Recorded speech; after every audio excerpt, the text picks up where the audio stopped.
on top of it all, BBQ Gaming still has Adventure Squad in hand. So that was insane. That is wild. You doing okay actually on your You doing okay on your diaper? My diaper is bunched up right now. Yeah. All right. So if you're Shungaru's still with that Coliseum in hand though, and now with 9 rods, this is a totally different game. Yeah, I mean, BBQ is definitely in the driver's seat right now. Well, yes. So on board, I mean, BBQ's position is undoubtedly strong. I mean, there's just so much going on, especially with that Bashful. If you can't deal with the Bashful, there's nothing you can do. No. Shungaru's going to need to find a way out of that. And his hand doesn't seem positioned to do it. No, it doesn't. I mean, he's gotta get the best draw he's ever had if he wants to survive and live to fight another day. So, that's certainly what it seems like to us in the booth. Again, we are often wrong about everyone's available options. Let's see what he draws. Oh, that's it. That's it. Wow. What a switch up. Oh, holy cow. God. That BBQ. What? Moving on. And that is the elimination of that our was 1 like seed. David versus Goliath over there. Crazy. My Lord. That is unbelievable. Yeah, that's what we call an upset. That is wild. That is our only Bellyacre Hollow representation in all of the top 8 gone. That is probably the best matchup, in my opinion, against the BizBunk decks that surprisingly entered the weekend. Yeah. If there was anyone I was slating to be able to get ahead of there, it would have been him, would have been Shungaru. Yeah, I know. Unseeded by our 8th place, 8th seed finisher. That's crazy. It's actually nuts. Bravo to both of those guys. They both played an amazing game. I'm quite surprised, but I'm also not, because I feel like every player that's in the top 8 and even in Worlds could win it. So, even though it was an upset on paper, it was just a perfectly executed game by BBQ. Absolutely. Why don't we go look at our other feature match right now? I think we could jump in for the last game that they are playing. And it looks like it's tied. Wow. So Random Jobber, another one of our awesome and early community members versus one of the Asian qualifiers for the Asian Championship, Eton. So we've got a BizBunk versus a red-purple mid-range. Yeah, absolutely. So this red-purple mid-range deck, we're familiar with it. We've seen it. This one is running Silent Snow Globe here. That's something that I want to bring to our attention and also is in hand. That's something you want to consider. It is a huge card. Which is a game-changing card, to say the least. That's putting it nicely. And then Eton, on the other hand, is playing I want to say your classic BizBunk, because it's not. It's kind of far from it. It is. It's this new version. It runs Lil Who Slides, which Eton also has in his hand here. So this is going to be a different deck as well. But one of the 3 BizBunkers entering probably the least traditional build of it that we'll be seeing today. Yeah, no, I mean, this is going to be an interesting match. Love Penguin Who's Okay. We really have not talked about Penguin Who's Okay. Everyone is probably familiar with the meme, but yeah, Penguin Who's Okay is quite the card. I think it's very underrated, and a key card to the BizBunk deck. It's the only 2-drop that you can find that's going to immediately start milling yourself. Yeah, absolutely. So Penguin Who's Okay, a staple in this deck. It's one of the ways that Eton can get cards into his ice. It's not his ideal situation here. So Penguin Who's Okay will get stuff in ice, but Ascending Penguin is really what Eton's going to be looking for here in this matchup. Ascending Penguin is going to get a lot more fuel in that fire quicker, and that's what he's going to want to look for. Can I just make one random comment that has nothing to do with this specific match? Oh, I already know what you're going to say. You have no idea what I'm going to say. But I think it's really cool that our top 8 is represented by everybody around the world. Oh, that was not what. Yeah, I'm going to make my comment after this. You can, but we have Eton from our Asian Championships and Goljari, who was at our European but actually qualified while here this weekend. I think though the message that I was trying to get across is everybody's represented, and you take a chance on yourself, you play really well, and here you are in the top 8. And so, it's awesome that he made the trip, and I think it was well worth it, no matter what happens here. So what did you think I was going to say? I thought you were going to comment on the 3 face-down cards covering World Championships on Random Jobber's side of screen. Oh, yeah. This is a much discussed part of this weekend. Is this this new style of rods in front? This is something that internally we had discussions of for some time. One of the complicated things about Vibes in a competitive level is that players have their hands. Often those hands end up face down on the mat, but rods are also represented as face down cards on the mat, and there is some risk of players inadvertently or advertently mixing up those 2 piles, and that's something that as a player it's your responsibility to watch out for. And so by moving those rods up to the front of the mat, you eliminate that risk. Now, the considerations on why that might not be the best play are aesthetic.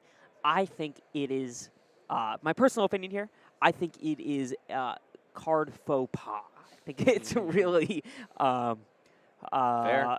Yeah. Anyway, but Random Jobber, the first ever representation of this style on screen. Chat, you let us know what you think. Put it in the comments. We'll definitely read them after the tournament and talk to the team. But yes, this is something. What do you think of rods in front? Yeah, what do you guys think? I don't know. But nonetheless, we've got a pretty slow game so far. I mean, Eton has a lot of rods down. It does not seem like he probably has an ascending penguin. But let's talk about what Random Jobber has in hand here. So first off, Silent Snow Globe. Interesting card, represented, and removes abilities of all penguins. That is a classic answer for Bizbunk, typically. However, Eton's running a different card. Well, an additional card. He's running Lil Who Slides, which he happens to have in his hand, or did a couple of cycles ago, if he hasn't rotted it, which has 11 vibe, but a disadvantage in its ability. If Random Jobber played Silent Snow Globe, all of a sudden Lil Who Slides becomes one of the best cards in the game, period. Sure. I mean, it's 4 cost, 11 vibe, and red purple mid-range does not carry cards with high vibe traditionally. Yeah. Can we go to Eton's hand real quick? I think I see 2 ascending penguins. 2 ascending penguins, Bismo, and Adventure Squad. He is really, really holding back, and that is something that is super unexpected.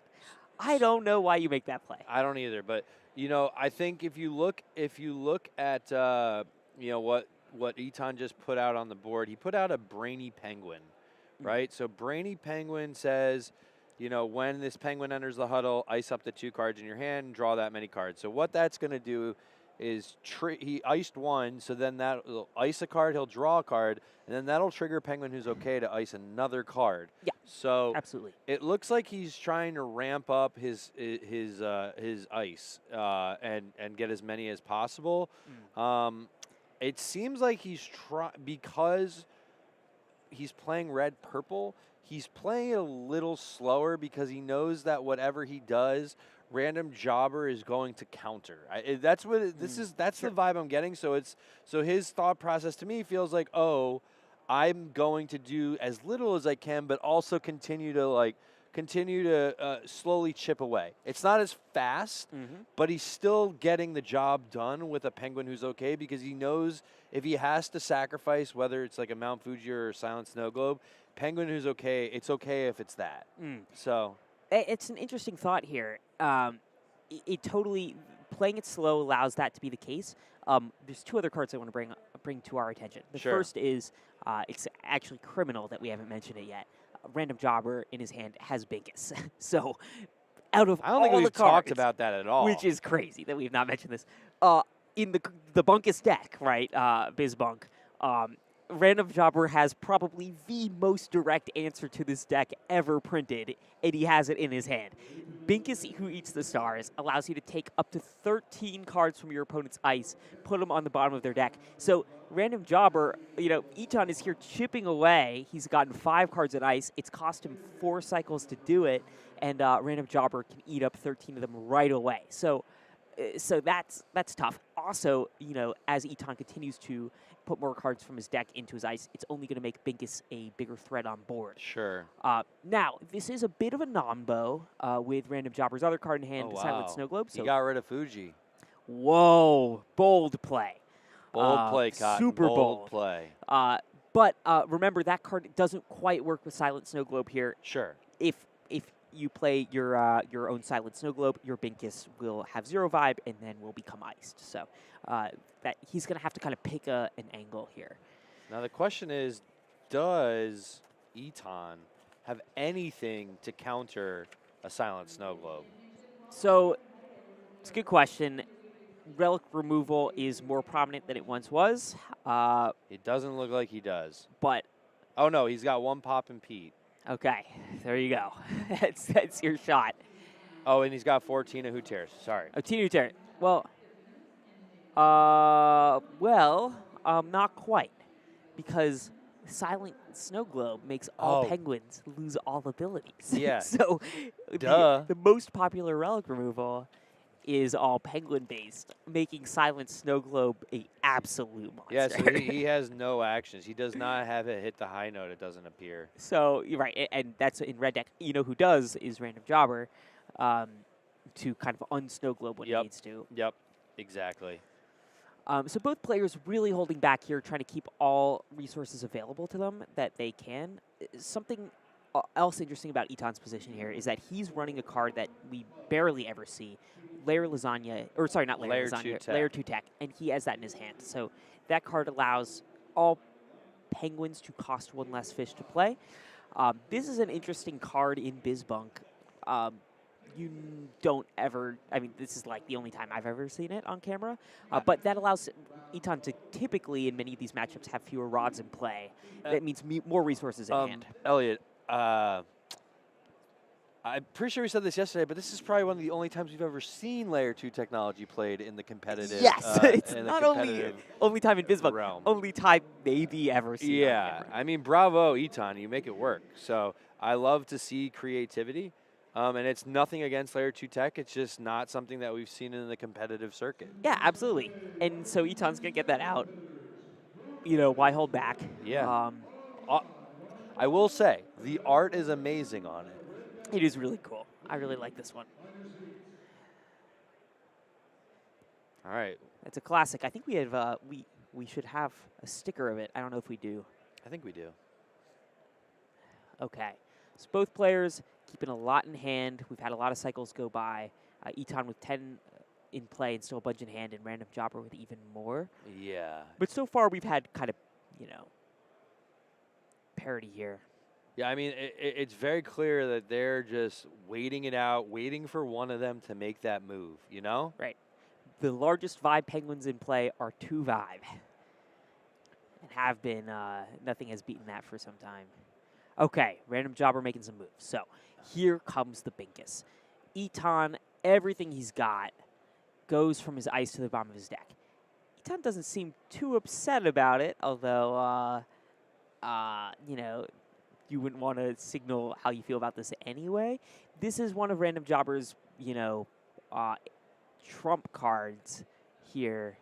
He sacrificed it. And getting rid of everything in Eton's ice to sacrifice it. That is a crazy play. It is. It's a really, really crazy play. Not like he had any other option. If you wanted to play it this cycle, he had to lose the Binkus. But if he had waited just one more cycle, he had one more rod, he could have gotten rid of Eton's ice, or almost all of Eton's ice, and still kept the Binkus, which would have become, the biggest threat on board. Interesting. So Random Jobber, really, really interesting. He does have, for what it's worth, he does have another Binkus, and he does have another hit the high note. So while that, does limit him to only one, it's he still has another out with them if he needs to use it. So basically what Random Jobber said here was, races on. He kind of fired the starting pistol, moved all of Eton's stuff to the bottom of his deck, setting him back, way back. Yeah. And then at the same time, threw back his layer tech into hand, making Eton lose even more on tempo there. So card disadvantage for Random Jobber, but a big push for tempo. So what started as a super, super slow game looks like it's about to speed up real fast. Yeah, especially on Random Jobber side, because, I mean, look at Eton. I mean, he is so disciplined and patient right now. I don't think I could ever do that. Yeah, absolutely. That is not my style of play. No. I hate having cards in hand that I don't have in play. Yeah. I just want to get stuff out. And the thing is Eton has multiple ascending penguins, and a layer of lasagna is not going to get rid of that because it's under 5. So yep, absolutely. I'm wondering what is he wait? I know he's waiting for Random Jobber to make a splash, but also, is he waiting too long? So that was kind of the bet that Random Jobber is making here, is that Eton's been holding back, but has the resources to eventually play all the stuff in his hand when he needs to. And the Random Jobber just said, okay, I'm taking out everything from your ice, and I'm pulling back your biggest fish producer, or effective fish producer. Right. And now I'm just going to race forward. So that's kind of the bet that Random Jobber appears to be making here. This is interesting. The question is, now that he's set Eton back, does he have all of the things he needs to race forward and win? Eton now really in an interesting position. Yeah. I mean, he's got to be... I'd be really anxious right now. Again, he looks calm, cool, collected, so bravo. But he's thinking. I mean, he's making that decision of how he's going to move forward here. It seems to me that he has to do... Well, it's not that he has to do something, but the question is, oh, whoa. Yeah, See those saucies? Yeah, he's got... Holy cow. Random Jobber with 2 What a Twists and a Not a Rod. You don't see that every day. I mean... Not as useful in this matchup. No, but right now, Random Jobber is in a very good position. I'm wondering, is Eton trying to get both of his ascending penguins out and a bashful at the same time? I just can't think of what else he's waiting for, because the longer he waits, I don't get it. He's got that Bismo. It just feels so far away, right? How do you even consider winning the game with your Bismo? And it makes you wonder about, man, if I had Lil Who Slides right now, that's potentially a whole different ball game, which he did. He does still have one, but he's going to have to be really careful. But with Random Jobber tossing away his one big vibe threat in Binkus, that now becomes Eton's chance to win the vibe check. Mm-hmm. Okay, Random Jobber looks like he's going to pass priority here. So Jobber's at 11, Eton at 9. Yeah, absolutely. So literally, yeah, Eton has 36 cards still left in his deck. He's nowhere near where he needs to be with this kind of deck. He needs to get some cards out. I know it feels like he's trying to get both Ascendings out to play Bashful, or maybe he's really just trying to wait it out. But at this point, yeah, it's go time. Like you got to start. I think he's got to make a move this round. Okay, Eton now gets to take his turn. Random Jobber finally done running seeing all possible universes and making his call here. So I think he can do both Ascending Penguins and the Bashful at this point. I think there's one. There's one. Okay, that's got to be 2. Yeah. And he set them up in nice little neat piles for those 3 cards. So there's 1, there's 2. Now you play Bashful. Or do you? Let's see. I think he does, but you have to. I don't think there's any. Random Jobber's only at 12 here. There you go. There it is. So now he's going to ice 14 cards. That's huge. And here it is, all at once. 1, 2. Oh, and hitting some stuff. Oh, and a what? Okay.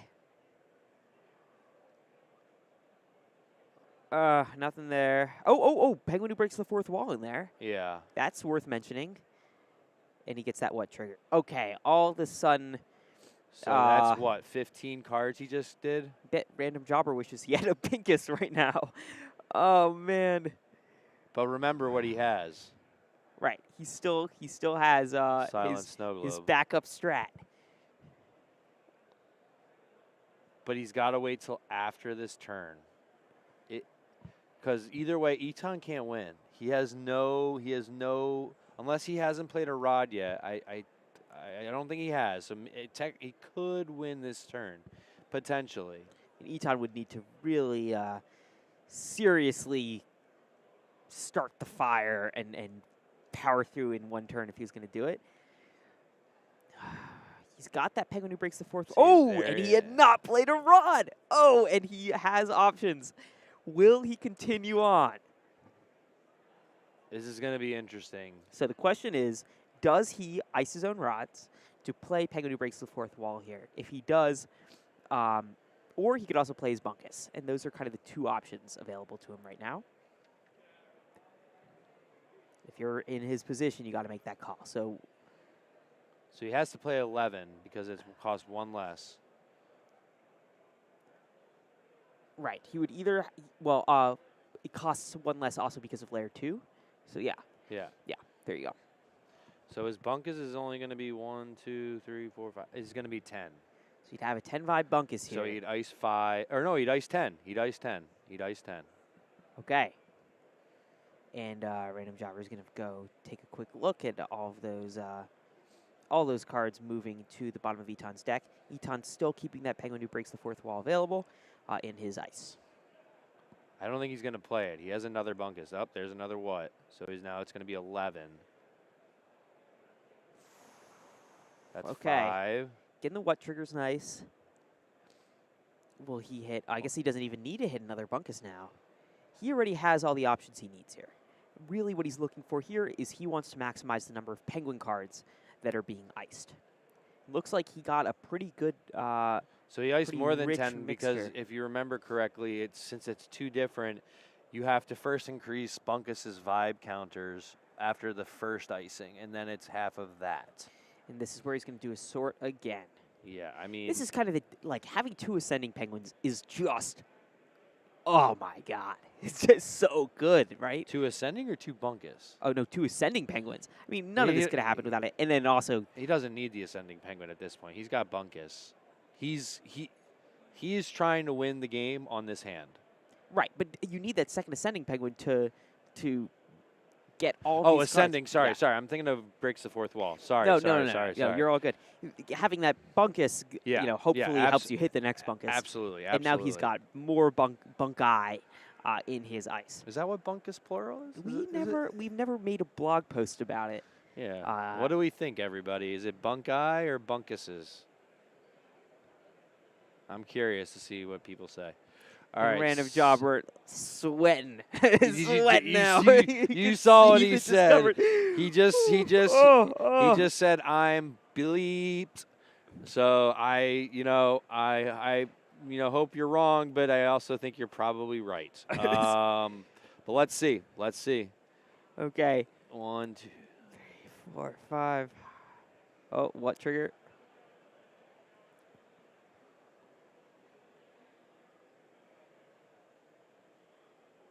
So that increases it another 1, 2. Oh, man. Yeah, this might be... This is looking tough. And even, without this aim for this win condition this cycle, even if Eton doesn't hit it, which I'm fairly convinced he will, but even if he didn't, there's just 2 massive Bunkuses in play. Correct. But, yeah. And Random Jobber only has the pudge necessary to get rid of one of them. No, I mean,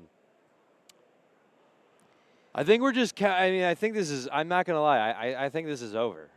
I don't think there's any. I'm gonna hold back from making my assessment here. I've been wrong just a little bit too many times this weekend to make the call. I'm making the call. This is over. I mean, yeah, this is over. It's game, set, match. But it really is amazing that Bizbunk is still as relevant as it is. I mean, look at it. Yeah, it's pretty wild. You really did not see it coming going into this weekend, or we didn't at least in the booth. And there it is. Random Driver calling it. Wow. Man, oh man. Eton wow. moving up to those semifinals. Wow. For all you people, I know a lot of people back from the Asian Championships are probably cheering Eton on. And, that just goes to show you make the trip, you might win the ship. Yep, absolutely. And he didn't even really use the thing I was most impressed with in that new build, which is the Lil Who Slides. Right. Didn't even need it, but Layer 2 totally pulled its weight in that match. Yeah, so, wow. So now we're on to the semifinals. I'm not sure. There were 2 other matches that we had. I'm not sure who made it, but we'll find out, very shortly. But, I think we're going to take a few minutes to stretch our legs. I know you need to go change your diaper. But yeah, no, we appreciate you guys. We hope you guys enjoyed the quarterfinals of the first Vibes World Championship, coming to you live from Portland. I'm Sneaker Dad. I'm Elliot. This is Elliot. We'll see you soon.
Welcome back.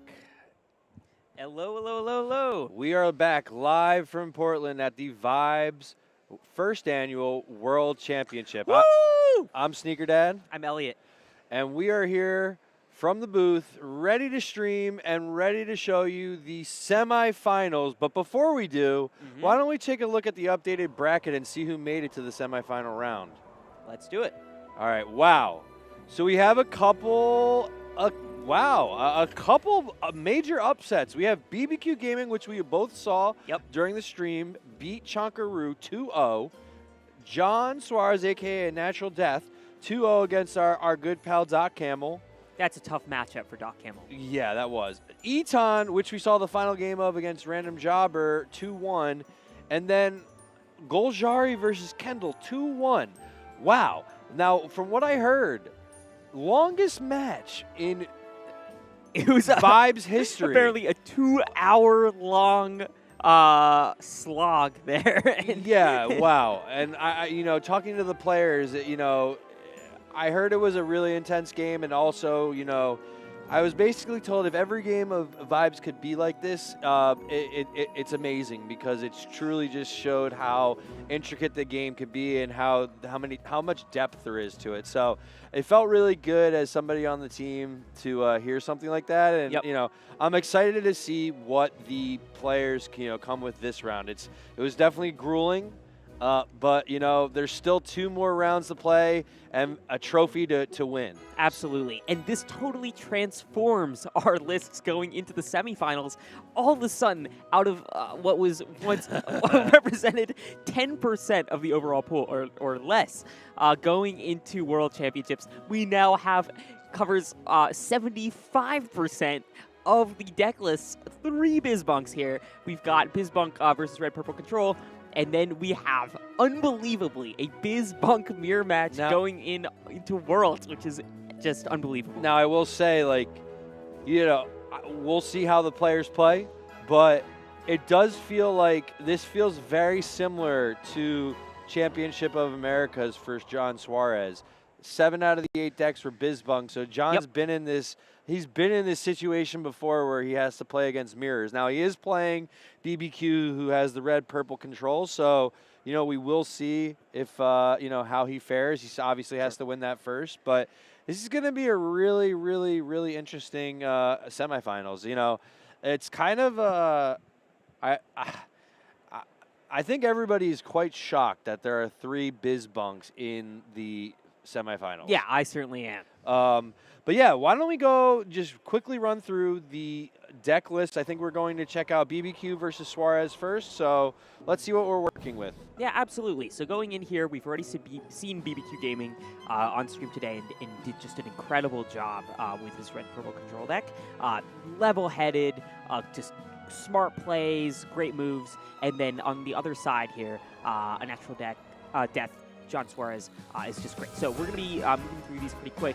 Red-purple control here, just a quick reminder. This is a deck that's kind of very slow. Control-y.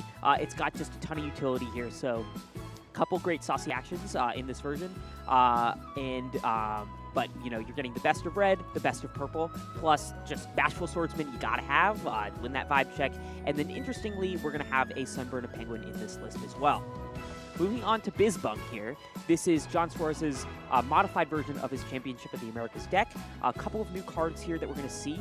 But crucially, this deck runs Bunkus and Bismo. That's its win condition here. It's also got Bashful Swordsman, so that also works with the Ascending Penguin here. Ascending Penguin is, the thing that causes all this fuel. And finally, the new addition is Lil Who Slides, with a little utility into Who Dares. Yeah, I was going to say, I think that's his counter to Mount Fuji, but let's just see what. Let's jump in. Find out what we got. I'm at the edge of my seat right now. Semifinals, the first annual Vibes World Championship. Here we go. Okay, so moving into the second cycle here, BBQ starts off with Baron, which is great. Looking at Suarez's hand, he's got some of that utility right off the bat. So no ascending or one ascending penguin. He's got 2 penguin who's okay, so and that's a brainy. And he's got a brainy, so that's all great stuff. He did have a utility in Tina Terrace here against the Fuji, and he decides to rot it. So that is going to be him playing kind of a more traditional Bizbunk hand, similar to what his hands looked like this time, 7-8 months ago. Yes, I think in his mind it's like I will, bless you. I think I will. I have 4 Tina Who Tears. There's a high likelihood I am going to get another one. Okay, so we saw BBQ's hand. It looked like he had a Prosperous, a Popcorn, a Simon Smasher, and hard to say what that last one is there. I think the last one's the Simon Smasher, right? Oh, second to last. Yeah, the four drop. Not sure what that is. But he's got both Pudge Relics here, so not liable to be removed with anything in Natural Death's hand. I mean, Tina Terrace could get it, and he's got that Prosperous Penguin if he could only have an action. But he does have a Popcorn Penguin, so once. At some point in the next hand or two, I think he's probably going to put that out there to start getting rid of these penguins, because you can already see Suarez already has, what is that, like 6 cards in his ice? Yeah, I mean, he's already 5 or 6. He's building a pretty healthy, ice already, so it's getting chilly over there. Absolutely. In terms of utility from the ice, you couldn't really ask for better 5 cards in ice than that. You've got all penguins, so that's your ideal scenario here. Plus, penguin breaks the 4th wall and Bunkus. Yeah. I mean, it's a good setup. It doesn't get better than that. Do really. I see 2 ascending penguins in Suarez's hand? I think we did. If that's true, it's about it's going to get really, really spicy. Yeah. For BBQ Gaming. Yeah, he does. Oh, and he read through the 2 new tears. Not that BBQ has the Fuji yet, but man, oh man, Suarez. Yep. Oh God. Oh no. Oh man. As they say, it begins. It begins. Suarez with an unbelievable opening. He's had every card he needed to get. He's got. He's on everything, including the cards at ice that he needed to get. So somebody check his deck before he started, because man, no, I'm just kidding. But wow, he has had a crazy start to the match. So yeah, if I'm in BBQ shoes, I mean, you don't even realize how bad you have it because you don't even see the second ascending penguin yet. Is there going to be a what? Oh, man. No what, but he's got an Overwhelm, which is huge. Yep, absolutely. For anybody that does not recall Overwhelm with Knowledge. This is one of the fan favorites from Season 1. It's also the promo card for this weekend for the socials. Yes, so I think we just had such an exciting set of promos for this weekend. We have Popcorn Penguin and Overwhelm with Knowledge in this matchup. These are 2 of the most discussed cards, and both of them getting promo versions this weekend. So super exciting. Do you think Suarez waits till the Popcorn Penguin has to ice itself before he goes with the other ascending? Yeah, it's a great question. So this is a matchup that we've just seen so many times that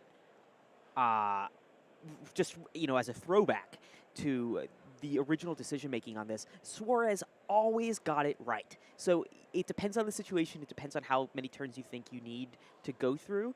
And Suarez, at this point, on camera at least, has a impeccable record of knowing whether or not to wait it out or to just move forward. So he's already lost 1 ascending penguin to it. That hurts. Yeah. BBQ's probably feeling pretty good that happened, but he doesn't even know that second ascending penguin exists. But remember, Suarez did have to ice 2 of his rods in order to get out his penguin who breaks the 4th wall. So he's going to have to rod Tina Who Tears if he wants to play it anyway. In this action time, he's going to use his Study All Night. He's going to hit that which is great. And then ice 2 more. Oh, and my wow, goodness. Another Overwhelm with Knowledge. Oh, my and goodness. Another Bunkus. 3 Bunkai in ice at the moment.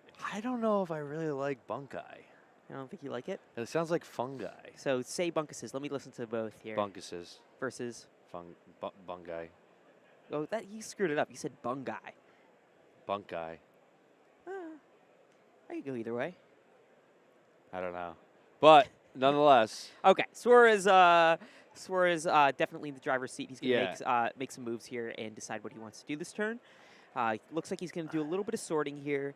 In terms of Penguin to action ratio, I mean, Suarez's deck is already pretty stacked, but I think this ice is even overrepresents the amount of Penguins he has. Yeah, yeah.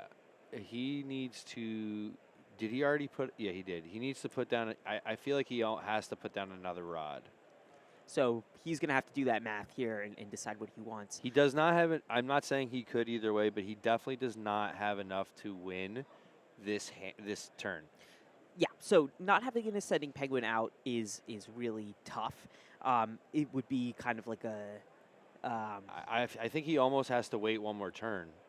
Maybe I'm wrong, but I almost feel like he wants to wait another turn so that he does have the ability to end it next turn. It's a bit of a judgment call. He's counting right now the number of Penguins in his ice to determine how big his bunkus would be, so what he would do in that case is he would play the ascending Penguin, and then he would go for that bunkus. Yeah, but the issue is then he doesn't have enough to play Bismo. And does he even have a Bismo is the question. Yeah, sure. He does. He does have the Bismo. That is something that he has. And okay, he is going for ascending Penguin. So he's going to decide, okay, there's that popcorn.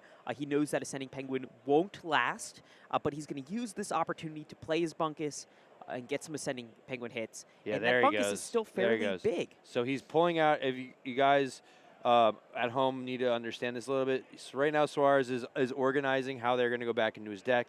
He does have to use Penguins, and the Penguins that he wants to get back in his deck are the ascending Penguins because he ultimately knows that he is going to have to get another one if he wants to use it again, because after this turn, Popcorn Penguin will ice it and remove it from play. Yeah, absolutely. So you might be wondering, well, why does it matter the order that he puts these cards in the back of his deck? He's going to hit these cards again, and so by moving Ascending Penguins to the top of this pile that he's putting at the bottom of his deck, he is effectively stacking his deck, and he is deciding to make it so that Ascending Penguin is more... It's just kind of closer to the top. Now the question, interestingly, not all the way at the top. Well, the thing is because you have to count, right? You have to figure out how big your bunkuses could get, right? Mm-hmm. And so basically, he needs to make sure that he doesn't ice them again. So he needs to figure out how strong they are, right? Also factor in, will I get something like a what? Yep, that will also add another card to it. And factor that in so that he knows he has at least two, so he has a little bit of a delta that, he could be off by one or two, but he basically needs to do all that math in his head, which is crazy. It's crazy. Yeah. And he's so good at it. It's just crazy. Okay, and he hits one of the whats. There goes Bunkus again. Another what? Penguin breaks the fourth wall. Okay. So he's... What do you think the chances are that he gets it next turn, an ascending? I think it's, that he draws that ascending Penguin? He needs to put down, he doesn't need to, but he really should. He doesn't need to. I was going to say he really should consider putting down a rod if he can, but he can do it next turn. He just needs to have 6 by the start of next turn. Yeah, absolutely. If he doesn't have the ascending Penguin next turn, his position is a lot more tenuous. But you can just see just how dominant Suarez is when playing this. Looking at BBQ, what BBQ's got in play, I mean, Popcorn Penguins, it's supposed to be a control deck here, and all it's managed to really handle or have out is that Popcorn. Popcorn is a great answer to Ascending Penguin, though, and is part of why it continues to be relevant. Now, Elliot, I don't know if this was intended, but you also have to realize, you also have to factor in, like, BBQ Gaming has been sitting there for quite some time. To stay focused during that period while this is all going on has got to be quite difficult. You need to still remember what your strategy is and basically like just focus. Yeah, absolutely. If you're in BBQ's position, this is mentally, and we've heard this from some of the other players this weekend. This is a moment where you just need to lock in. I mean, yeah. It's draining. It's draining because there's just so little interactivity when Suarez is doing that setup that it gives you a lot of time to focus on your play, but you don't even it's only so much you can do. Yeah. This is a difficult game. And I mean, we're looking at his hand. He has a layer of lasagna. He has a popcorn. What do you play here? Do you play another popcorn? Well, you need a purple out, so you have to play a Prosperous Penguin. Yeah, so going into this, or BBQ a Potion Commotion. He decided to rod his Potion Commotion, or one of them, early, or just this cycle. So his rod drop's already done. Looks like he's going to opt out of getting himself a Purple Pudge going into the next cycle, which is really interesting. That means that he's not going to be able to use this Larry Lasagna. Instead, this Popcorn Penguin here is going to hit both Brainy Penguin, or actually probably Penguin Who's Okay, and Ascending Penguin here. So now Bunkus goes up another 4. Right, so that is upping the Bunkus count, but what he's basically doing here is incentivizing Suarez to hold out another turn here, or another cycle, slowing down Suarez's cycle. Maybe. Now, Suarez might decide to just rip it anyway, right? Play an Ascending here and go. But it puts BBQ in a position such that at the start of action time trigger, he can knock out both Brady Penguin and another Ascending Penguin. All right, let's see what he does. Okay. Suarez gonna start using his Overwhelm with Knowledges, which are, I think he only has, I'm trying to get a sense from his ice if he has any others. Any other what? Overwhelm with Knowledges. It does not appear he does. Doesn't look like it. He has 2 Adventure Squads, Study All Nights, and 2 Whats. Cool. Okay, and look at those dice, by the way. Can we get an appreciation of yeah, right. How high that number is? What did Suarez hit? Did he get? Let's see if we can get a peek at Suarez's hand here. Looks like we've got Bismo and Tina Huteres here, and he's playing Purple Mega. Whoa. Okay, getting another card nice here. And he gets the Ascending Penguin back. And he gets Ascending Penguin. Could we pull up Purple Penguin? I'd love to get a little let's show him on this Purple Penguin, here, Purple Mega here. This is a we'll less bring it played up. Mega. So read it off. But you see, it allows him to take one of his cards in ice and return it to hand. Suarez, we've been discussing constantly about how important Ascending Penguin is to him in his strategy, and he has chosen to get it back. So that's great. That's a great find. Or Purple Mega is useful for a variety of reasons. It's also great if you don't have your Bismo. So here's the thing. Here's what essentially John did. He got rid of his only penguin that had 2 vibes. Now Popcorn Penguin has no other targets but itself. Yep. Right? So he's going to eliminate them. Really, the way this is looking, okay, there you go. If BBQ didn't get Fuji there, it might have been over this next turn. It could have been super tough for him, no doubt. Bunkus. Not having Fuji, but look, having Fuji is just so good. It's so good. I would be more excited for BBQ here if I didn't know that Suarez has that Tina Huteres in his hand. But this was the answer. Yeah, if the only thing that it could potentially do is delay Suarez by 1 turn. But literally now all... But that's what you got to go for here. It's just, Yeah, you got to do it. Yeah. Only so much you can do. BBQ is thinking, what does he do? What is he playing? What's cost 3 that he has in his hand? Oh, a Prosperous Penguin, right? He doesn't have anything in his ice. It just would be Purple Pudge. Oh, it's Singer. Okay. Okay. Maybe Prosperous was 4, actually. Little Singer. Interesting, for sure. Yeah, I mean, I just don't think he really has a lot of other options at this point. Right. That's less about, from where we're sitting, it seems like that's most likely less about what Little Singer does. It's more about, hey, I've got 3 rods, and why not just get something else in play? Because BBQ's win condition is get to 15. So that's not his only option. He could have played a Prosperous Penguin that would have given him some Purple Pudge here, but he was anticipating both his Popcorns getting iced anyway. He could see that coming. So getting that Purple Pudge, he still wouldn't have the Red Pudge.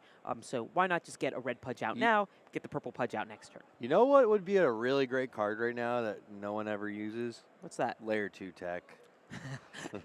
So yeah, right. Like, I feel like I have I found a newfound love for appreciation. Yeah, I mean, that card got out 2 Ascending Penguins and a Bashful Swordsman in 1 turn. Well, last game, it's amazing. If John did have that out, he could literally potentially win the game Maybe this just round. rip it. Yeah. You could just rip it. In his rods, he still has 2 Overwhelm with knowledges in there. Right. If you want. And he's got a what? And a what? So even his rods are stacked. This guy's good at vibes. There's a reason why he was the champion of the Americas. Yeah. Not just one America, all the Americas. All of the Americas. So now Suarez just declines to go off that turn. It's fine. It's the right move. He needs all he needs is one turn to make it all happen. So no need to. I'm not even. Absolutely. Unless BBQ Gaming can play 7 cards this turn and beat 9 Vibe. It's going to be unlikely. Well, he needs a purple. For a layer of lasagna. He really needs a purple. Yeah, purple layer of lasagna would be great here. But even if he has it, what do you hit, right? Like, none of the threats are in play yet. They're not going to be until the next cycle. So if you have layer of lasagna, it's useful. But Serene Penguin will at least give BBQ Gaming the chance to potentially win a Vibe check. The difficulty with layer lasagna is it can't target the key players in Suarez's strategy, which is like Ascending Penguin. It can hit Bunkus, but the thing Bunkus is already out. But the thing, right? But also the thing is he wants to use Bunkus to end the game. There would never be any sort of action to get to. Yeah, exactly. Yeah. And this Bizbunk deck really is action light for that reason. Yeah. Having Tina Who Tears is a Penguin answer to Fuji. It means that basically everything that Suarez is going to do is going to happen during his turn. Yeah, I think my gut says Suarez has the nuts here. And by that I sorry guys, that's a poker term, but he's got the best hand, I think. Yeah. Okay. Ooh, okay. And just said he is light on actions, but he does have a study all night. Doesn't need it. He doesn't need it. The question is, does he go off this cycle? Suarez doing some mental calculations on whether or not he risks it all. I say you do it. Rip the Band-Aid. Let her rip, John. It means he'd have to spend 3 rods on Tina Tears to start it all off. And then the question is, does he have everything else he needs? He needs one more rod down, so he needs to play Study All Night. He needs to put Study All Night down. So he puts that down as a rod, and then he gets Ascending Penguin, and then he still needs to keep a couple for Bismo. Yep. If he has Study All Night, if he puts Study All Night down, he's at 9 rods in that case. So 2 for Bismo, 4 for Ascending, 3 for Tina. Yeah, it's enough. It just means that for fueling his Bunkuses, Bunkai, he's going to only use cards in ice and none of his rods. There you go, John. Okay. There he goes. Okay. All right. Oh. Teasing us a little bit. Mm-hmm. I thought I knew what I was talking about, but apparently I don't. Just kidding, I do. Okay. There we go. He put it down just like we making the commitment. Just like we said. Oh. No! Oh, he's not gonna do it. He's holding out. Wow. Whoa. But why? So, putting myself in Suarez's shoes here, why not? Right? BBQ has it gives BBQ a cycle here, but how important is it to you that that you prevent BBQ from doing whatever he does next? I mean, it's another Fuji. It's just like whatever, right? You're not as scared for him. You're more scared that you did your math wrong. So why not build in that little extra buffer room and then be just that more confident that you're going to hit the right stuff with your Bunkuses? It now does give BBQ the chance to use Layer Lasagna.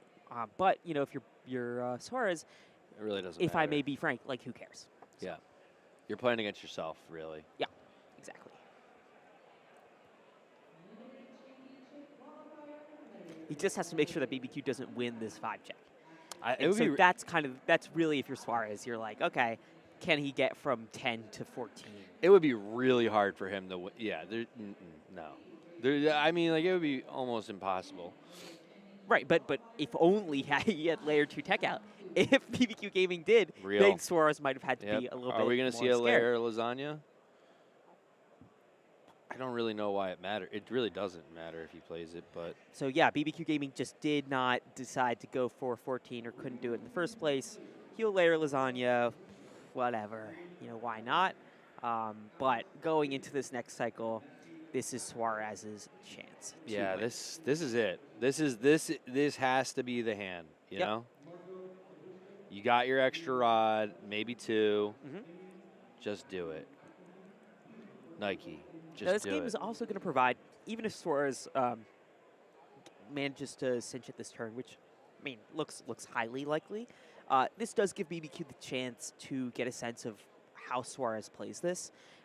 This is a 2 out of 3, so BBQ is going to get the chance to run this back the way that he wants, and can see if he can kind of get this. So, right, he must have already known that Tina is in that deck, but can kind of see exactly what Suarez typically has in play to win. So, a lot of info, a lot to absorb if you're BBQ here. And prep for that next game. And look, with just that amount of rods, brutal. I thought he was going to end it this turn, but it seems like John is continuing to play the long game. Well, he's going to ice a couple rods here, get a few Ascending Penguin triggers. It's not to say that he can't continue after this, right? Or how much? Oh no, you're right. The Bismo, it requires two rod. Or has he played a rod yet? Yes. Okay. Oh yeah. Wait. I think maybe he hasn't. Okay. Wait. It comes down to if he's played the rod. 2, if he plays the rod, 7. he still has a chance to finish it this turn. I think he must have not. So he was at 9 the last turn, and I think he's at 10. So no, he has not played one yet. Gotcha. So Suarez still has the option available to him to finish it off this turn. But look how few cards he had in deck before he moved that all to the bottom. So 34. And he is just tearing through that deck. Oh! Wow. Okay. So, and the what triggers are going to be what put him over the edge. Boom, boom, boom. Play the rod. Play the Bismo. That's game. There it is. Wow. It's just, I mean, it's just incredible. And look how close he was on that math. I mean, it's wild. One card. It's crazy. One card over. It's just incredible. Those what triggers pushing him over. So that's an insane first round there. Yeah, wow. I don't really have any words other than that it's just classic Suarez. I mean, it's just like exactly what you expect. Classic Bizbunk, you know? It's just such a powerful deck. And it also is just, I mean, like we've said, it's a lot of just not self-reflection, but you're playing against yourself. Like, it's solitaire. It's something that we've heard a lot from some of, or I've heard, I don't want to speak for you, Sneaker Dad, from some of the contestants tonight, is that Bizbunk was, it's not as much that Bizbunk was as or that people had misunderstood how strong it was. That's something that people are have been aware of for ages. Right. Really, it's that going into this tournament, so many people have built their utility pieces in their deck to either win mirror matches because if there's kind of these expected archetypes in red, purple control, mid range, and green hollow that they kind of underestimated the utility pieces that they'd want against Bunkus. They thought, okay, if there's going to be Bunkuses entering, the chances of me hitting them are so low, somebody else is going to have the utility pieces necessary to prevent them from hitting top 8 anyway. And just what seems to have happened is no one did. Yeah. No one decided crazy. to stop it. It's crazy. And so they've just totally powered through. Does BBQ have the stamina and the mental and physical stamina to come back from a game like that? I know he's been playing since the beginning. He's played Bunkus many times. But like you said, did he factor in that he was going to have to play this? Because it really lost a lot of steam in the online game and in the competitive circuit when we've seen all these other matchups. You know, we've had a lot of SCGCONs. We've had our European and Asian championships. We did not really see Bizbunk in any of those. No, we didn't. We really didn't. And it was, if it was represented, it wasn't dominant. It didn't win. Right. And that's because the cards to beat it exist. It's just, do you run them or do you expect other people to run them enough such that you'll never have to play the Bizbunk as you climb the ladder? And looks like this was just how the cookie crumbled. Really incredible. And Okay, so that's the way- winning the previous round, Suarez is going to start with the Baron here. Yep. Okay. Let's get a quick look at Suarez's hand here. Yeah. Let's look at both their hands. So Suarez, he's got the got the Bismo. It's good. He has two things that he'd like in his ice. Right. And he's got the Ascending Penguin, which is the important thing. So yeah, Penguin who breaks the fourth wall, you're going to want to get. That's why that's literally why he put the Bunkus, I almost said Binkus, as a rod. Right, sure. Because he can definitely pull that out of there when he plays Penguin who breaks the fourth wall. Yeah, absolutely. Having a Bunkus in your rods, it might be surprising, but Suarez's deck has a variety of ways to get rods in ice, either through Penguin who breaks the fourth wall or Overwhelm with Knowledge. Right. The thing is, he can't use that Penguin who breaks the fourth wall from his hand. He needs the one in his ice, which he just so happens to get as the very first card. How convenient. Yeah, who's checking this guy's deck? Yeah. Judge. We're joking. Suarez is just that good. I think everyone knows we're joking, Elliot. Yeah, just confirming. Just confirming. Okay, so on the other hand, BBQ in hand has got I saw Fuji, right? I thought I saw Fuji there too. Yeah. Okay, and so we're going to continue on Suarez here, and he's just going to get a couple Penguin Who's OKs out. These are a good card. You don't sound so like convinced that they're good. Well, they're just not as good as Ascending Penguin. They cost less, so if you want to get them out, you just get them out. And they also work with Brainy Penguin and Study All Night. Well, they just happen to not be the pieces that right. Suarez relies they're on. They're also what is the family friendly way of saying this? They also are, I don't want to say distractors, but they will sacrifice themselves with Popcorn Penguin and to get to ultimately still do the job. Yeah, absolutely. They're what's the right word for this? I mean, I have a lot of right words. Yeah, same. I bet I have a different analogy than you that I was going to use that was not so family friendly. Yeah. But you know. But yeah. Yeah. We love you. We love you, kids. We're trying to keep it family friendly. We all hope you're enjoying. But yes, they will get iced before they're Ascending Penguins. Yes, they are taking it on the chin. They are taking one for the team and eliminating themselves so that Ascending Penguin can fly. So something that we just should note here is that BBQ Gaming is BBQ is up 2 cards on Suarez just because Popcorn's hit twice. BBQ, traditionally just has more options and would be typically considered to be in a better position if you weren't aware of just how good Suarez is at this and also how few cards he needs to win. So I got a random question per usual.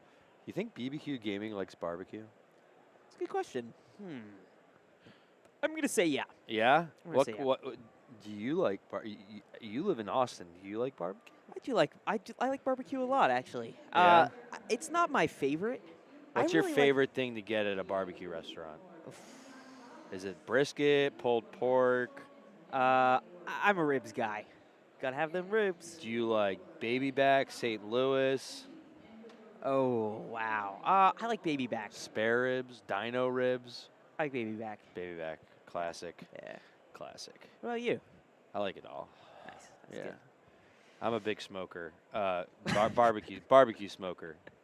Okay, so Popcorn Penguin is going to get iced here. Suarez has been holding back here, not playing anything, not playing his ascendings, waiting for Popcorn to kind of do its job, clean itself up. So there goes BBQ's main removal option for handling those ascending penguins. Did I see he had? Did he have a second one in his hand? I honestly don't remember. I also don't recall. But when we get the chance to peek at BBQ's hand, we'll look to see if he gets another here. Either way, Suarez is going to get a chance. Ooh, he does not. He does not. Sunburn and... Sunburn, though. He only has 1 copy of the deck. That's a nice item. That's a nice thing to have right now. It is. And Suarez only has 1 Ascending Penguin right now. And he doesn't have anything to target it with, or to target with it. So he's probably... not playing. Okay, is he gonna? So does he name? Oh, okay, he does Binkus. There's a world or Bunkus. There is a world in which he named Ascending Penguin. That's what I was about to ask, but he just threw it out there so quickly. So that's really interesting that he opted not to do that. Bunkus not even in an ice right now. No. Ascending Penguin certainly There's so many other cards that he can pull. Well, not so many, but there's Penguin who breaks the fourth wall. He has the Penguin who slides. He also has Bashful Swordsman, so... Yeah. But if you're Suarez here, I don't think there's a question that you pick Peace Out here. Yeah, you have to. That seems obvious, especially after your confidence going into this round after how well you performed the last one. Yeah. We never saw Peace Out even as an option for BBQ last round, and it looks like it won't be again. But going for Bunkus is an interesting choice here. Now, if you are BBQ, one way that you might be thinking about this is, look, I could pick Ascending. Excuse me. But if I'm going to pick Ascending, I've got that Sunburner Penguin anyway in hand. Slash Penguin is okay. You could also hit with it. So, why not pick the thing that you otherwise don't have an answer for? I agree. Just a thought. I agree. I Okay. concur. So Suarez no longer has to worry about the Popcorn Penguin, and so is going to play that Ascending Penguin here. Yeah. It's a pretty natural opening. Although he's going, what he doesn't realize is he's about to walk into a buzzsaw with Sunburn. Yeah, but given what Suarez knows, it's not terribly surprising to me that Suarez would make that play there. He has the Penguin who breaks the fourth wall, so it makes sense. Yeah, absolutely. Okay, hitting a what? Yeah. Nice. 1, 2, 3, 4, 5. 2 more whats. Wow. Woo! Oh, and there's the Bunkus. So, as if on cue, BBQ's decision is a little bit more validated here. Yeah, he needs a Mount Fuji. I mean, he needs a Tina who tears Suarez if he wants to. There it is. But there we go. So, halt that Ascending Penguin in its tracks. Suarez probably does not have any interactions that can handle that. No chance. But it certainly is going to change the math here. If we can peek at Suarez's hand, we can see that he's only got adventure squads, and he's not really worried about opponents' threats here. He's looking at saving his own. So he's going to just get rid of that adventure squad, just use it. Why not? And he's going to go for Lil Singer. Typically, you'd want to aim to try to reduce their pudge abilities. Here, Layer Lasagna is going to be able to be used no matter what Suarez picks here, but by picking Lil Singer, in the case that BBQ Gaming had another Sunburner Penguin, not that I'm certain that he does, I think he might be running a one-of, it that at least stops that. So Suarez saying, oh man, that sucks. Let me just stop you from ever doing that again. Or at least, hope, because BBQ could hit another red penguin. It would not be the most surprising. What does BBQ have in his hand? Does he have a Layer Lasagna? He did a couple of cycles ago when BBQ lifts up his hand. Let's take a little peek at it and see what he decided not to rod here. I wouldn't be terribly surprised if BBQ had rotted one of those layers. Okay, cool. Yeah. Layer Lasagna and Fuji. And for what Suarez has in play here, there's not a ton you'd want to remove yet. But Suarez moving into his turn here. Wait, yep, I see a purple mega. So there's purple mega. That's huge. So that's going to be Suarez's chance here. That is huge. But the question is he gonna? He can't do it. He can't do it right now unless he wants to put an adventure squad down, which he could. What's kind of interesting here, BBQ couldn't have known this, but something BBQ could have done is BBQ could have layered a lasagna the Penguin who breaks the fourth wall, which would have made it so that Suarez couldn't purple mega this turn because there'd be nothing to pitch to it. Wait. That would have actually been a really cool play. What was the other card he had in his hand? Because he must have had 2 Bismos in his hand. Oh, because I guess he did. I saw him put a Bismo down. Okay, good. He had that extra Bismo there.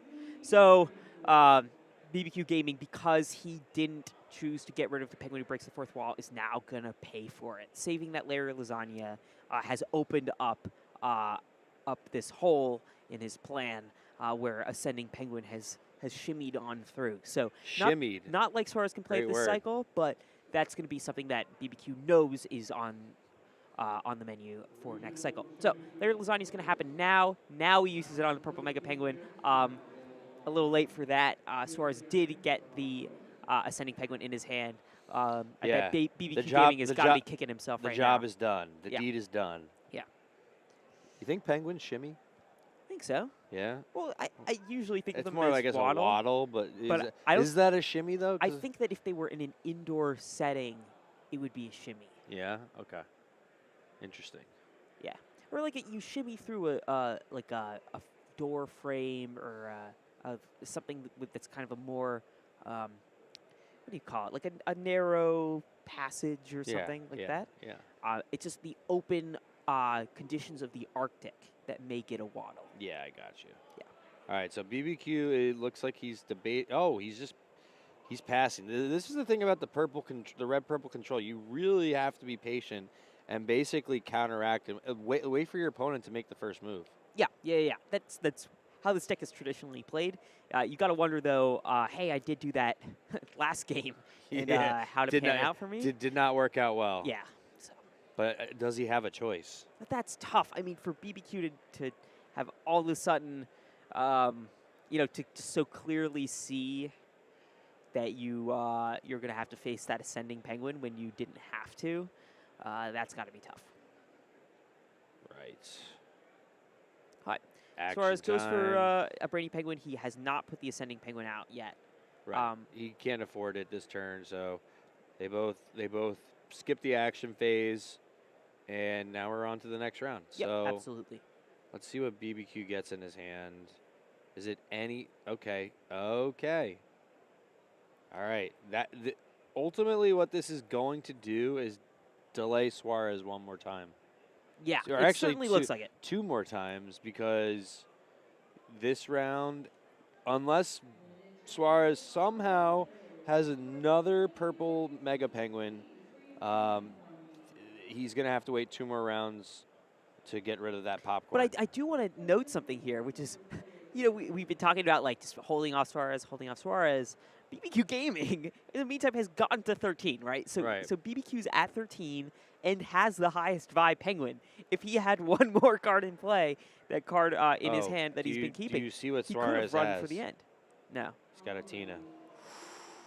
Oh, he has a Tina.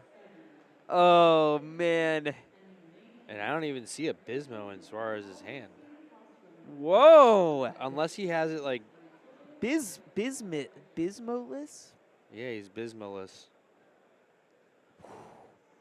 Man, this got close. This got way tighter.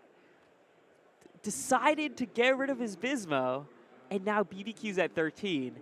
It certainly is going to be tight. It is, but, I mean, there's a clear out for John right now. It's just, does he want... Well, what's that? What is that clear out? Walk us through this. So, Suarez has a Tina, and he has an Ascending Penguin. He plays the Tina. He gets rid of Mount Fuji. He also plays the Ascending. But how? He only has 6 rods. Well, he can play one more. He hasn't played this turn. Oh, okay. But the thing is, then Tina becomes the lowest vibing Penguin. So then it saves Ascending Penguin from one more turn, which gives him another chance. But that would mean that he needs to basically get either another Ascending that next turn or somehow close it out, which would be really tough. So part of me thinks he probably waits another turn. He maybe plays Tina this round. I don't know. But could we take a quick look at Popcorn Penguin's ability text? I want to make sure that we really understand how this interaction would work. Yeah. Assuming he takes that route. Totally. Also, because it's our promo card, if there's a tie, BBQ Gaming gets to pick. So he would get to pick the Ascending Penguin if he wanted to in that interaction. Yeah, but I'm saying for Tina. Oh, because Tina's at 1. Okay, yeah. Got it. Yeah, for sure. So this is exactly what he's doing.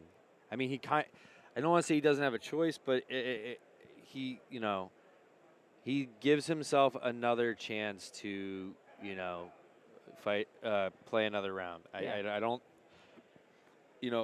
it's not guaranteed. If he waits, it's not guaranteed. Yeah, absolutely.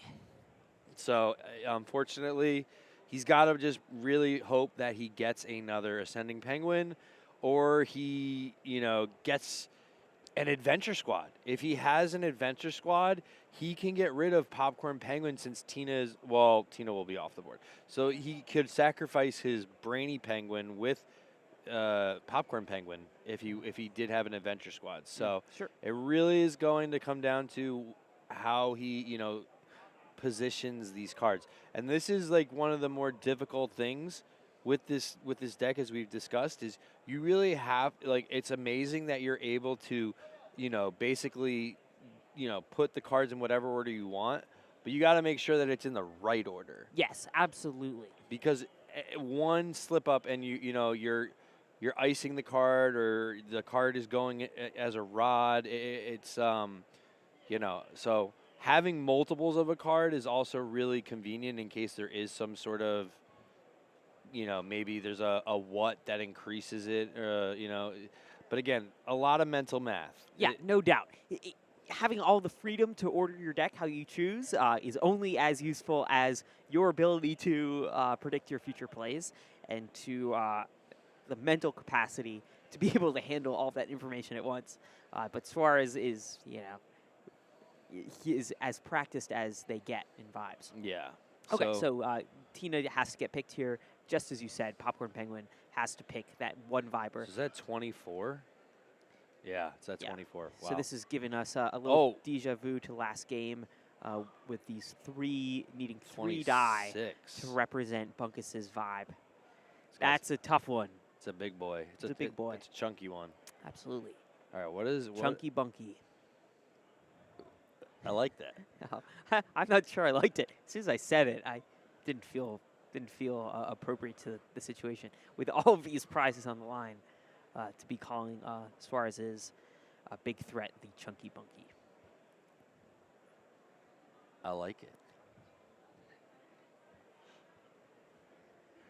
Oh, man. Okay, so let's see what Suarez has got in the rods. Okay, Bunkus there. Breaks the fourth wall. He's probably going to, he's going to do the Bunkus. Yeah, so overall with knowledge to hit that Bunkus and ice, that's a, classic move. What does he draw is the question. We'll find out what he gets there. What does he draw? What do we think? And he's going to set it, what's he got in hand?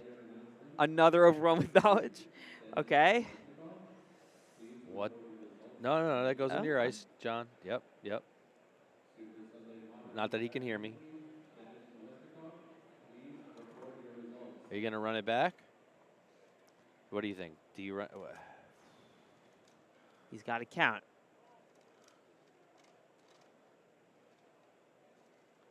That was a fast count. 8.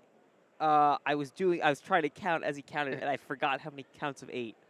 I think it's, I don't know. I'm not even going to guess. We could probably derive it from the cards in play right here. Well, the issue is, I don't know if we see his whole ice. Sure. My guess is that it's all on there. All right, so it goes to BBQ. Suarez will win that 5 check. Yep. Yeah. Because of Bunkus. I don't think there's any question that Bunkus is the highest value penguin. Does he have Let's see what Suarez has in his hand one more time here. He doesn't have a Bismo, does he? Well, he has that, so that's a big deal. Purple Mega giving him the chance to fish that Bismo. We discussed this earlier, that Purple Mega Penguin has all this utility because it doesn't have to be used to get your Ascending Penguin out. Right. It can also be used otherwise. He just needs to get enough to. He needs to have 7 on the board, basically, in his rods, to make this happen. So he needs one more down to make it happen, and then he can go start firing away with Bunkus again. Yeah. Yep, here he goes. So it's about. Here we go. Oh, Penguin who breaks the fourth wall. Okay. So one random card and another Penguin who breaks the fourth wall hit the ice. 5 cards from Ascending. Let's see if he hits anything good. Ooh, 2 overwhelmed with knowledge into a Bunkus. Woo! So I think he kind of did that. He's circled back around in his deck, and he's put those cards back where he wants them. He does not. Did he play a rod? This cycle, I am not sure. If our assessment of him is accurate from previous games, my guess is not. Suarez usually likes to save his rod placement until the very end when he needs it, which is, of course, the right way to play it, especially with his deck. Yeah. Okay, he's going to go for that bunkus. Boom. It hits the huddle. How many rods is he going to use for it, if any? Well, if you're him, you definitely leave 2 open. But the issue is he doesn't have. But this is the math. It's just how many of these cards do you want to remove from ice here? You want bunkus to be big, and you're already definitely going to be using all your action cards as part of that fuel. The question is, how many penguin cards are you also going to use here? I don't think he can win this turn. And I only say that because he does not have enough rods to play a purple mega and a Bismo. Because that would. Oh, right. Great catch. That would cost 7. So not having that bunkus in hand. Now, a line that Suarez could have taken here, and he didn't take. Was probably the wrong line, but he could have used the overwhelm with knowledges to try to fish for a Bismo this turn. But I just don't know if playing the. I mean, again, Suarez knows what he's doing, so. Yeah, and also, like, look here. If you're afraid of BBQ Gaming getting one more cycle in, it's probably because you're afraid of layer a lasagna. And by taking the route that Suarez has taken here, he now has 3 threats in play over BBQ's largest penguin here. So BBQ Gaming would need to really, really, really have an astounding hand. He'd need like 2 layer lasagnas and a serene penguin to get out of this. And even in that case. But does he have a Mount? I swear he had another Mount Fuji. He'd need another threat. I just don't even know in BBQ's. Like, if you're Suarez, I don't know how seriously you take BBQ's board state. Having 13 cards is tough, but it's just having that highest 5-ing penguin that is going to be especially difficult for BBQ here. Not to count him out. He could come back. He could definitely have it, but he'd have to have all the right cards. So Suarez is going to do his ordering. You want to keep those what's together naturally, so once you hit them, you can kind of get 3 more. And we know how tight things can get with that. Last time in the previous round, it came down to those what triggers that got him able to win on that final play.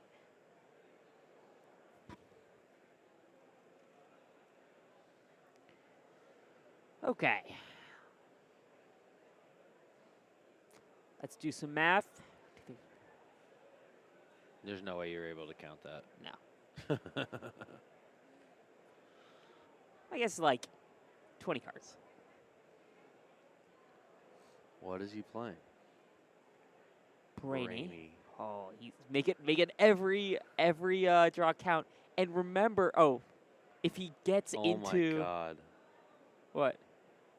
If he gets into a Bismo here, he could keep it. Whoa, whoa, whoa, whoa, whoa, whoa.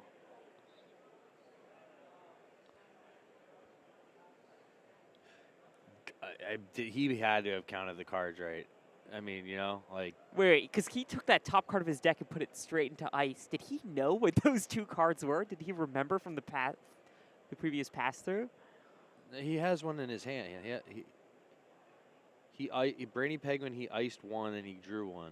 Right. I guess I'm wondering for the Bismo, like. I think he has it. You think that did it? I think it did. So you think that he stacked his deck and remembered where he left the Bismo? He must have. That's crazy. But he still does he have 2 cards in hand? Because he still needs to play a rod. He still needs to play the rod. This is intense. Wow. Holy cow. Holy cow. Oh my God. Oh man, he's good. All right, and there go the whats. All actions. He's playing. And now he plays those actions back. Okay, the way he's playing, there's no way he didn't get that Bismo off Brainy Penguin. Yeah, that's at least how it feels in this moment. Look at that confidence. And again, all BBQ can do is just sit and watch. And just take it. Oh man. Sit there and take it. Oh man. That Brainy Penguin. Okay, and back around. Cycle through it one more time. And that's everything. And then boom, boom, bang. Oh, wow. Oh, man. Oh, man. Wow. Holy cow. Bravo, John Suarez. That is unbelievable. Bravo. That was crazy. The Bismo on the Brady Penguin.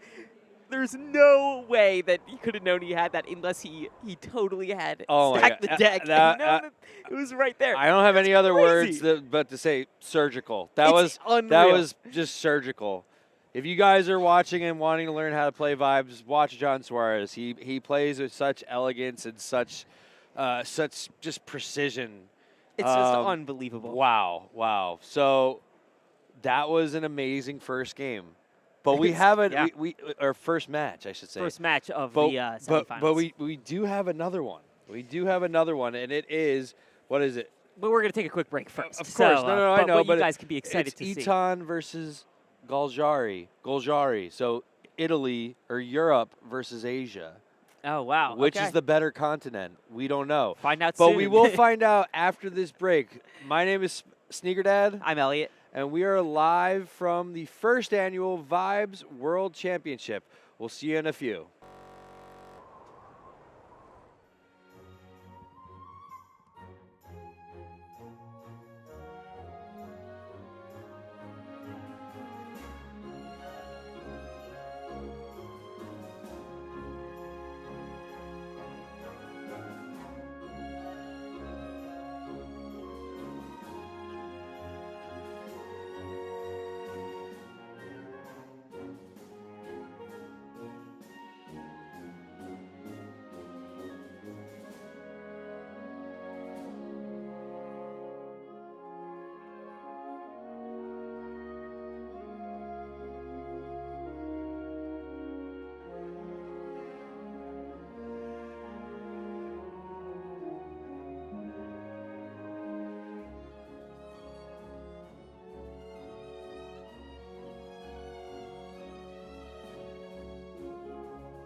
Welcome back.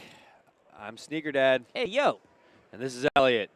We are in for another treat. The second semifinal of the first annual Vibes World Championship. Absolutely. It's a mirror match. Two Bizbunk. Two Bizbunks. Yes, if you guys were, you needed to see more Bizbunk, well, guess what?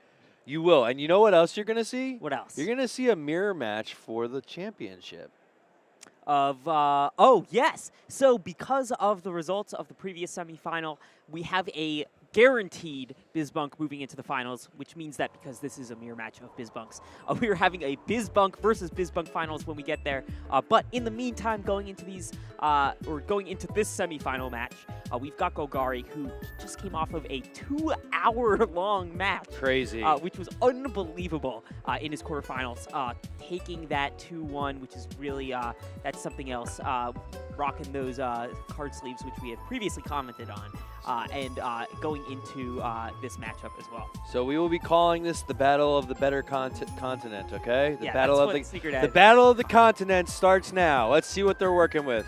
So first deck list here, is a BizBunk build that has some of those new additions. So this was the I've been thinking of this as like the Layer 2 tech deck. It's the standout. That's what makes this one special. So this is how BizBunk works, right? Ascending Penguin into Bunkus, wrapping it up with Bismo with just a bunch of supporting pieces. Penguin breaks the fourth wall, and Brainy Penguin. So let's see what we've got on the other list. Yeah, Golgari definitely is probably a little tired, but he's probably got some energy and just some natural energy from that high he got from the 2-hour match. Now this one has a couple of other utility pieces. The differences we're going to see here are Inquisitive Penguin in Golgari's, which is super interesting. Surprising, right? Yeah, you never see that. And then one got him. What do you think the reason for that is? It's a great question. Well, let's jump into the match and let's discuss exactly how these decks face off against each other. Let's do it. So going in, we've talked a little bit about Layer 2 tech, and Layer 2 tech is so interesting in this matchup in Eton's deck because it allows him to do so much in one turn. So, well, among other things, but really where we saw it play out was 2 Ascending Penguins and a Bismo in one turn, or and a Bashful in one turn. Right. And what Golgari is going to be able to do here with those Inquisitive Penguins is get a bunch of Penguins out fast when he wants them. I don't totally know how it plays into this matchup. It doesn't. I think I know. I'm going to take a guess as to why he had Inquisitive Penguin, and I think it was to be basically the bodyguard or the, I don't know what we want to, the family-friendly term for it is, but I'll just call it the sacrificial penguin. Okay, I like that.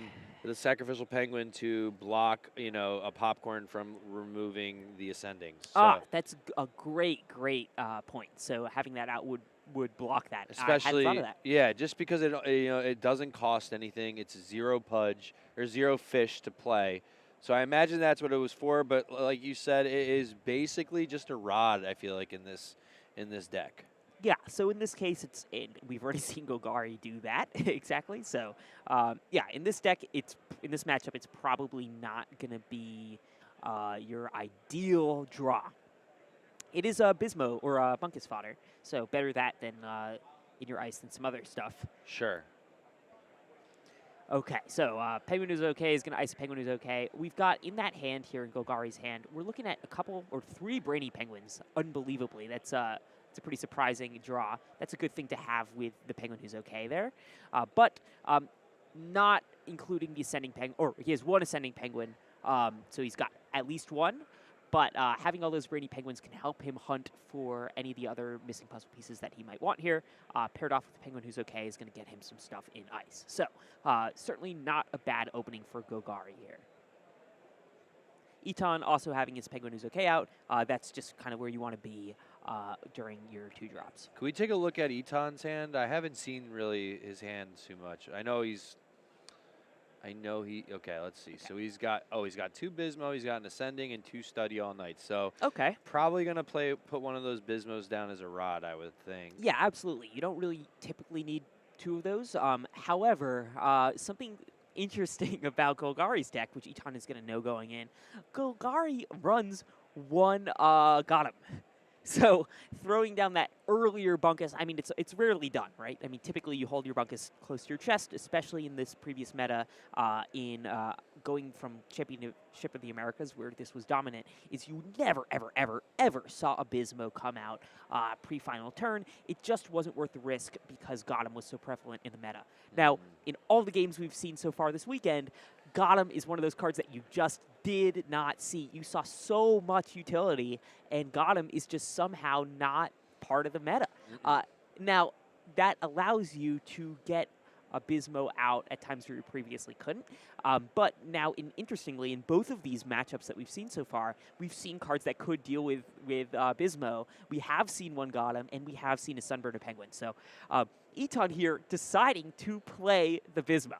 So that's the question is, now that there's less removal or less things that typically hit it, do you risk it? I don't know. Yeah. Can also be hit with Adventure Squad, of course, but just because it has 2 vibe, it becomes a bit more of a challenge because you just got to kind of have a 2 vibe Penguin. But looks like Golgari isn't going to have much trouble with that. Okay, kind of getting up that classic setup. Adventure Squad, that's good stuff for Golgari, no doubt. Wait, did he use an Adventure Squad? Or sorry, not Adventure Squad, Ascending Penguin. I was going to say, wait. No. Absolutely. Oh, man, okay. Let's see what we got. Little judge question happening here with Penguin Who's Okay. Oh, and there's our wonderful Mark Morrison. Backtrap.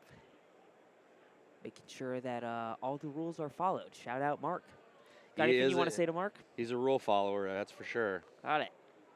That's Mark the rule follower, according to Sneaker Dad. Yeah. Okay, Eton still got that other Bismo in hand, interestingly. Okay, going to get a Bunkus and Ice. Looks like Eton wins that race, being the first to get there. Get a little Bunkus pin for that. Selling Bunkus keychains, by the way, in the hall tonight. Claire Altman. Is it really nighttime? No. Ascending Penguin in Golgari's hand, so that's another good thing to have.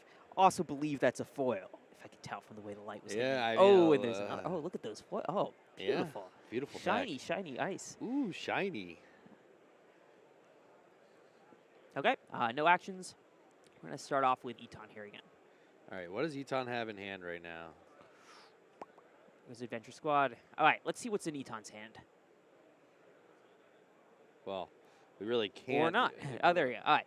No, that's oh, yeah, Eton. I meant Golgari, but it's okay.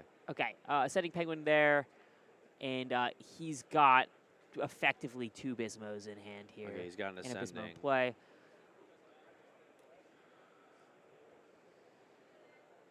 Okay, so, do you sacrifice your Brainy Penguin to get rid of the Ascending with Adventure Squad? Oh, interesting. So that's something that Golgari's got an option for here. You can't also help but wonder if Golgari is tempted to hit the Bismo. Think, hey, Eton, that was so overconfident of you, throwing that Bismo down early. I'm going to make you pay for it. But why does it matter? No, you probably in that case you save the Adventure Squad. You say, okay, at some point I'm gonna screw up his plan. But the Bismo doesn't matter now that it's out. You know, shoot. Oh no, you're totally right. Never mind. Once it's out, it's out. Yeah, getting rid of it doesn't do anything. Yeah, great point. Yeah. It's just it's a useless. I mean, it's not useless. It's only when it enters the huddle. Yeah.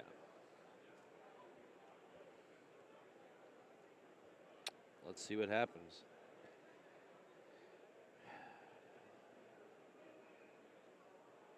Yep. Okay, there it is. Yep, as described.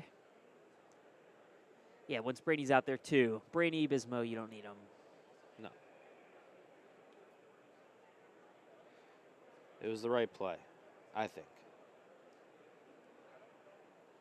Now the question is, what does Eton have in his hand that, you know, it looks like he's got nothing. One card, or no, he does. Never mind. Okay, so he's going to return that Ascending to his hand. Right. So Bismo there is just fodder for getting that Ascending into his hand using Purple Mega.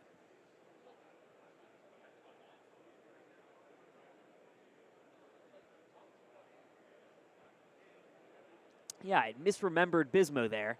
Believed that you could that you would win just having it in play, but no, it's just as it enters the huddle. It's an enter the huddle trigger. So this deck needs to play it right at that final moment. Can you imagine if Bunkus could just needed to have it in play? That'd be a good card. Bismo? Sorry, I mean Bismo. I mean, it is a good card, but yes, it would be a broken card if that was the case. It would be even better. Yeah, I don't know. Yeah, no.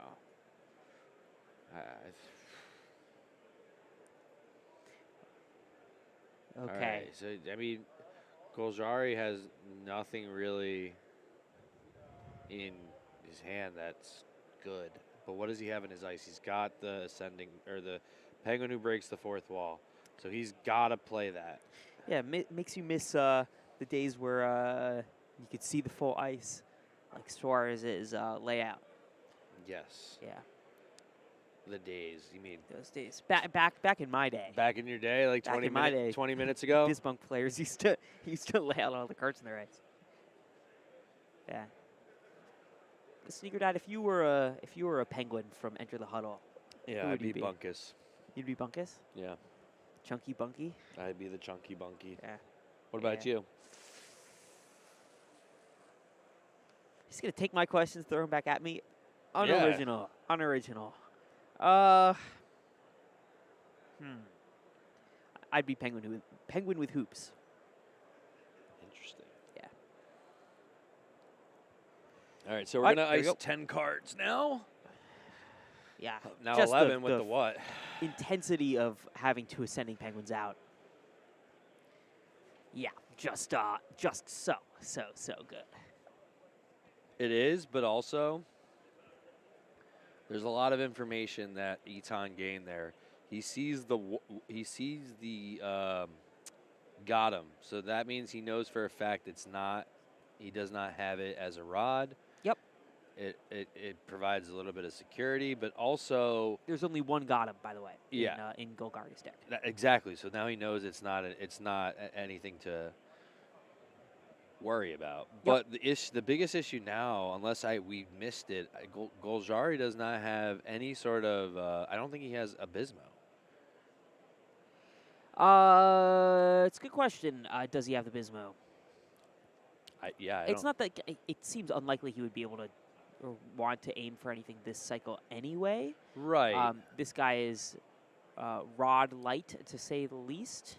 Right, but I don't think he played a rod this hand. But yeah, with 2 ascending penguins, it's really amazing how fast you can combo off. The question is he counting? Because this is about to get really, really big. Yeah, absolutely. Wow, we are going to be watching a lot of Bizbunk today. I mean, yeah. Yeah.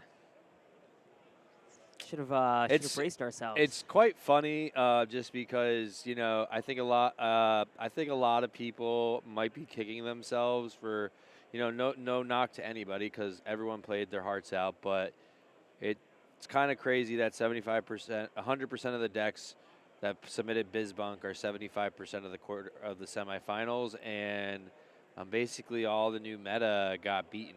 It's not to say that like the new meta isn't good. It is good, and it has been beaten. But the players that played these games, that played these Bizbunk, are just playing exceptionally well. Yeah, it also really. Ooh, I catch that promo there. Is that a Star City promo? Yeah, it's a Star City promo there. Yeah, I see you. I see you flexing. You don't see that very often. Yeah, but it's really that. You have to anticipate this deck being part of the tournament. He has to have it. You think so? Yep. I mean, he's got it, right? He's got to have the. No, he doesn't. Oh! No. Did he really just do that to himself? Wait. What was he thinking? Wait. Oh, where's the Bismo? Where's the Bismo? No. If you're an Eton, you think he has it, right? If you're Eton, you think he has it. What was he waiting for?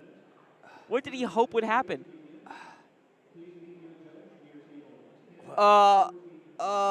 Eton, looking over to the side there. What happened? Oh, that's it! Oh my! Oh my goodness! What the heck? What happened? What happened? I mean. Oh man! Well, hope you're enjoying this action. If you are at home, you get the chance to participate in the prizes and get a popcorn penguin of your own digitally. You can earn it. Today's the last moment for you to grab that popcorn penguin promo digitally. You can get it by downloading Vibes on Epic Game Store, and that allows you to play on Windows or Mac. That was quite a game. We're going to go straight to the second round here. Oh, my God. That was wild. That was actually wild. I was, yeah. I had my head in my hands. Oh my God. Yeah, Sigurd had bent over the desk. And I'm just in disbelief. That's unreal. That's unreal. Do you think he miscounted? I don't know. I don't know what happened there. Was it a miscount? Those ascending penguins are strong. You could have underestimated how strong those were. He could have been hoping for a overwhelm with knowledge chance to grab. I don't know. But no, because the overwhelm with knowledge you have to play during action time. Maybe he was hoping to.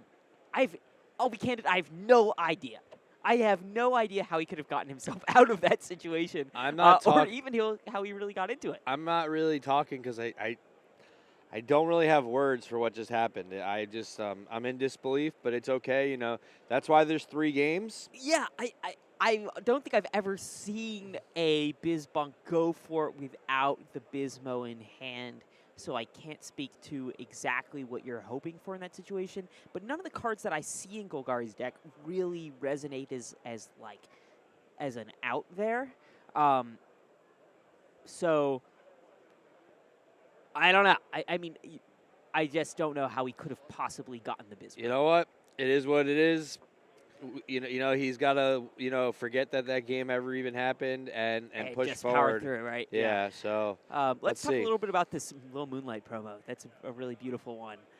Star City has been an incredible partner for this tournament. Has been a huge spot to grab Vibes singles for some time, and we're really grateful to be on the Star City Games Tour. Next year, that's a moonlit penguin, isn't it? Yes, correct. Moonlit penguin, not a little moonlight. Set 1, which is really cool. Something we want to highlight here is that every Star City Games convention for the next year will have a $10,000 Vibes tournament at it, which is just unbelievable. It's one of our really exciting things we've got going on in the Vibes competitive scene in 2026. No, that's a little moonlight. Sorry. Yes, it's amazing though. Oh yeah, that is a little moonlight. Yes. It is amazing that you heard that right. $10K at every single Star City Games event through 2026. There's a lot to play for. It's a great opportunity if you are trying to learn to play. You can pick it up.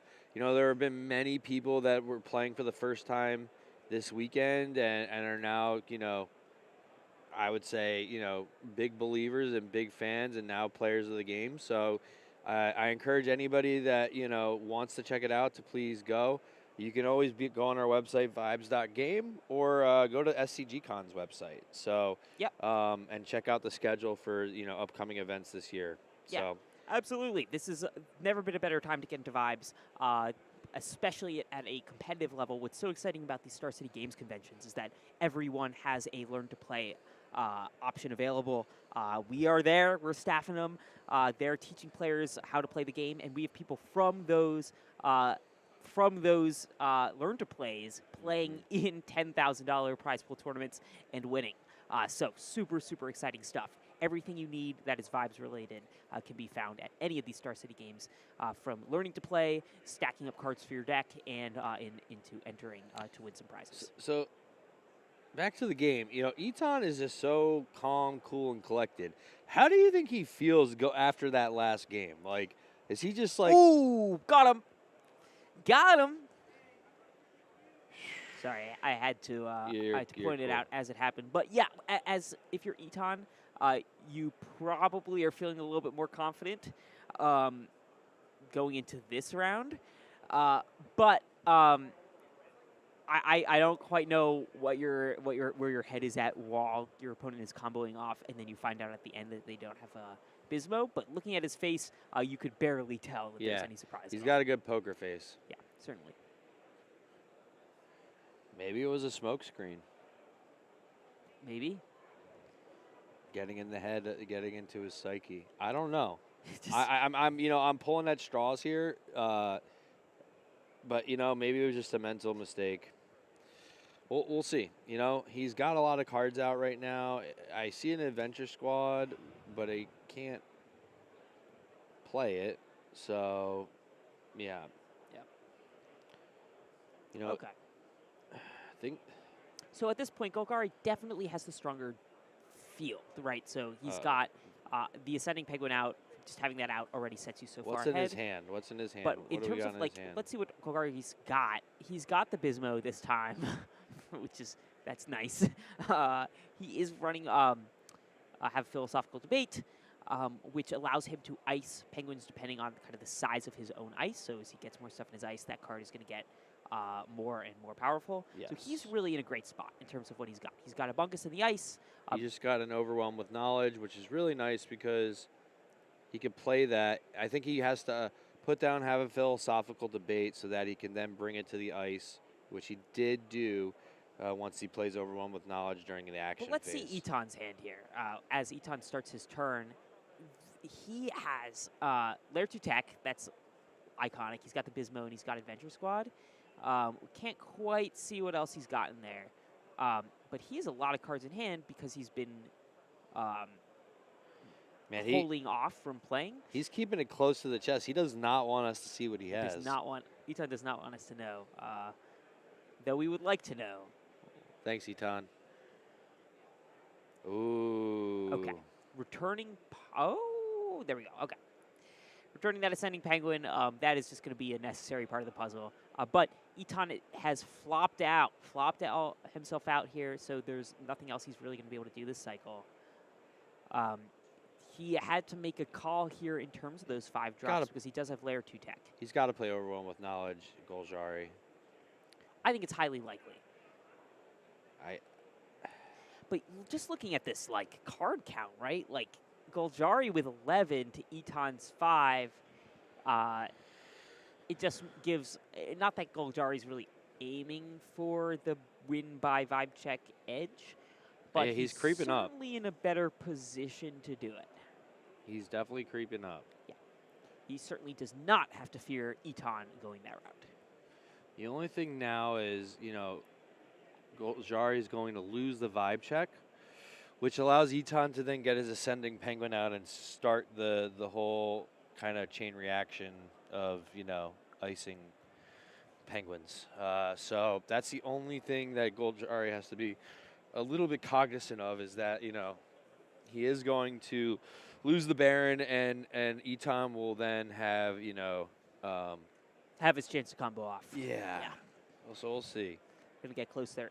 But Eton still, the thing if you're in Eton's spot here is Eton needs a couple of cycles, most likely. Oh, yeah. He still is a turn behind in setup. He needs the Ascending Penguin out. He's got Lair 2 Tech in his hand, which I'm sure he'd rather have in play. Yes, but more rods. But he has enough rods to play Penguin who breaks the 4th wall with Ascending Penguin. Yes, he does. And all of that, hopefully, would be enough to get him to Bunkus, which he currently does not have access to. Right. Except maybe in his hand. It's possible. If you would let us see. Let us take a peek, Eton. Let us take a peek. Okay. Eton going to win this vibe check, as we discussed earlier. He gets a rod here.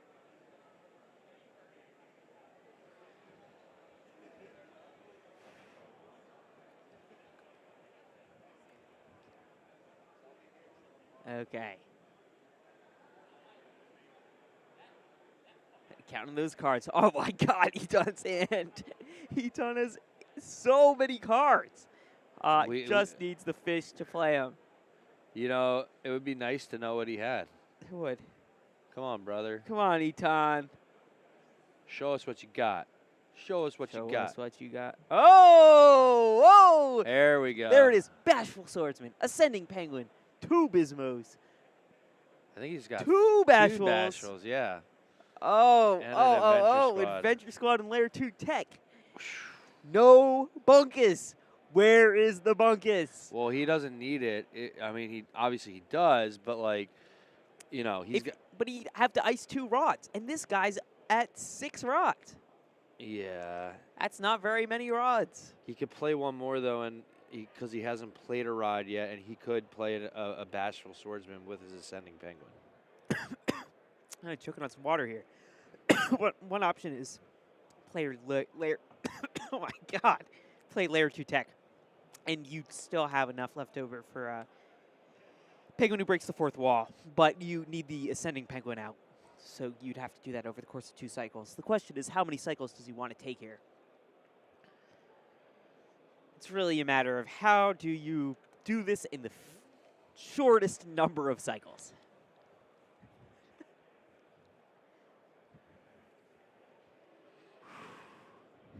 Yeah. All right, math time. Yeah, it's tough when you have all these Bismos. How many Bismos do you think we're going to see in play? Because we've definitely seen more than expected. Yeah, just I as don't fodder know. for other stuff. I don't know. One of the more interesting things, kind of a side note here, not quite about this game, is in our backdrops. We've gotten that big GMP always there, and a couple of, I think, Inconceivable as a saucy, sometimes in the backdrop. Really should have had some more Bunkus-themed backdrops. Yeah. Yeah. You live and you learn.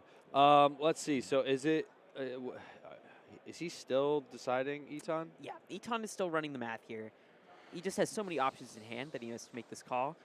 But you know, this is what you expect with all of this cash on the line. Yeah. Sometimes you got to sit and think. You do. So. Hopefully Goljari does not have to use the restroom because it's going to take a long time. time. That would suck if you need to use the restroom right now. That would be tough. Yeah. That would really. Yeah. If only you had a diaper.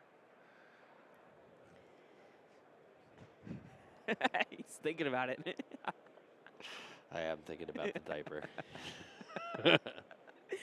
Okay, Bashful Swordsman coming out, and Bismo. Why? What was that? I just don't understand why. Wait.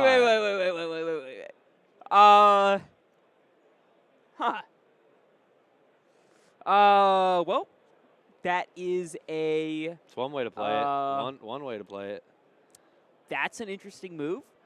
Can't speak to what Bismo does here. Can't speak to what Bashful does without Ascending Penguin in play. It makes you think.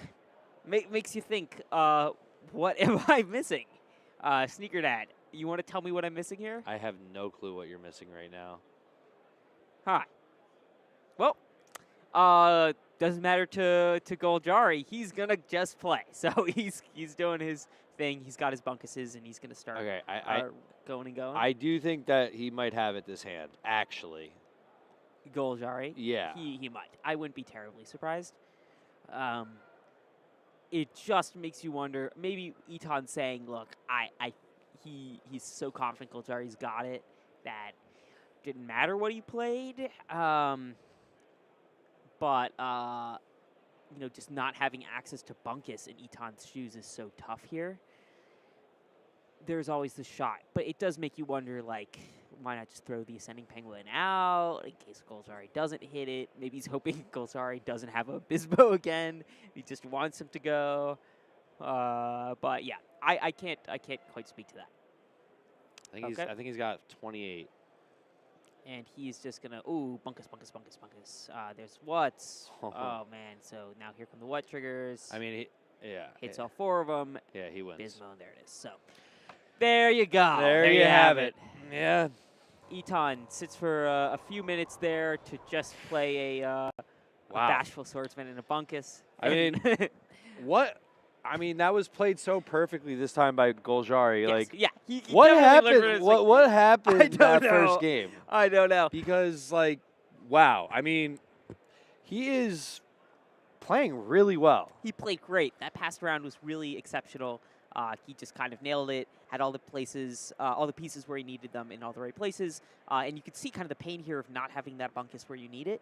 You can really fall into the trap of believing that I'm just going to see the bunkus again, and I don't, because it can be played from so many places. As soon as you don't, then you realize what you're missing. So yeah, I mean, it's crazy, but we've got our rubber match now. Game 3. Goljari has been really dictating most of the play of this game. Can he do it again? Yeah, win or lose, he's been dictating what happens. Yeah. Wow. Just knock him while he's down. Okay, so Okay, so we've got he starts with the Bunkus too. Looks like we're gonna get kind of see where we end up after these mulligans. So any of the Bunkus, Bismo, Brady Penguin Study All Night, and Penguin is okay. It's a pretty good spot. No ascending Penguin, which I'm sure he's not thrilled about. On the other hand, we have 2 Penguin who breaks the fourth wall. Interestingly, and a Bashful. And a Bashful. Still deciding on mulligans here, but having that Bunkus in your opening hand for Goljari, you know, good. You're just gonna have it. I mean, you have like just about everything you need minus ascending there. Nothing to really interact with your opponent. No adventure squads, no Gothams. But as we've seen so far in both these matchups, this is really a interior. This is Goljari. Other than not having an ascending Penguin, this is a really, really good hand. Yeah, no, like, it's great. It's a really, really good hand. On the other hand, Eton does get ascending Penguin, Bismo, and then he also has these 2 interesting utility pieces. One of these Relic Destroyers / Popcorn Eaters, which is totally useless. Yeah. And then also Lil Who Slides, I mean, works with ascending Penguin here. And that's kind of, you know, your Bashful equivalent in this matchup. Yeah, so, you know, the play here is this into Brainy Penguin into Study All Night. That is the classic move for the Bizbunk deck, but, you know, we'll see. Yeah, assuming you don't have Penguin Who's okay, but Penguin Who's okay is also totally fair. No. Penguin Who's okay, you play, and then you play Brainy. Because I see what you're saying. Yes, because after it's all about drawing as many cards as you can and to activate the Penguin Who's okay. Yeah, absolutely. So the classic 3-drop is Brady Penguin here once you have your okay. So now he's going to put a what down? At least one card, which is what? Yep. There what? It is. Nice. He's not going to do another one because he wants to keep the Study All Night. So, you know, he's going to... I think he's probably asking which goes which of these first. Triggers go first? Yeah. Which of the triggers do go first? Yeah, so what trigger doesn't happen, so the way that triggers happen in our game is slightly different than other trading card games. So the way it happens is that nothing interrupts anything else. So if Brainy Penguin says draw 2 cards, then ice 2 cards from your hand, the what trigger would happen after, so those cards get iced. So would Penguin Who's okay trigger before what? So Penguin Who's okay, remind me the wording? Penguin Who's okay says, whenever you draw a card, here, we'll ice a card from your hand. We'll pull it up just to be safe. Yeah. Whenever you draw a card, choose a player, ice the top card of their deck, and you choose yourself in each of these situations. So in that case, you'd have your... that's actually a great question. It will come down to mark. It doesn't affect how these cards hit because the same number land anyway. But the way I read this, the Penguin Who's okay trigger would happen first. Got it. Draw the card before you ice. All right, so we get the Study All Night. Let's see, he got an Overwhelm, which he'll definitely put into his ice. What are the other cards he has? Yeah, if he gets the chance to with this Brainy, with Study All Night, which he does. Let's see what he gets rid of. So he's going to toss one of those Bismos. Did he have 2 Bismos? I hope so. Ooh, for his case, that's for his sake. a great question. He definitely, after the mulligan, I can't speak. Let's see if we can check Goljari's hand. I would like to see his hand here and see what he's got. If we get the chance, maybe not, but I guess we'll find out soon if he has the Bismo or not. Okay. Well. Yes, he does. Okay. Nice. What? And he's got that purple Mega, which is, and since he has Ascending Penguins in Ice, that is going to let him get there. Because remember, that was the thing he was missing from the get-go, is that Ascending Penguin. Yes. On the other hand, that was the thing that Eton did manage to have. All right, so what does Eton have right now? See if we can get what, okay, so, yep, there goes the Ascending Penguin. So that's what Goljari kind of wishes he could have had. You know what card we haven't seen this entire game? This entire match? Layer 2 tech. Yeah. So Eton didn't get the chance to play at either of those 2 matchups, which is interesting. I feel like it's because he's been rushed. It certainly is, and it makes you wonder in this matchup if it's ever really optimal to play in the mirror. I don't, because he's the only person I know who's ever played that card competitively. I can't speak exactly to what he's thinking and how to use it. But because Goljari hasn't been putting a ton of pressure on Eton, otherwise, icing his stuff or you know, it's just kind of a race to the finish line. Yeah. It seems to me less likely that Eton's going to be really focusing on that card in this matchup. Sure. Yeah. Okay. Kljari doing his math, picking at what he's got here. We know that he did open with, or that he has that got him somewhere in the deck. I don't think we've seen it in his rods. We have not. Yeah.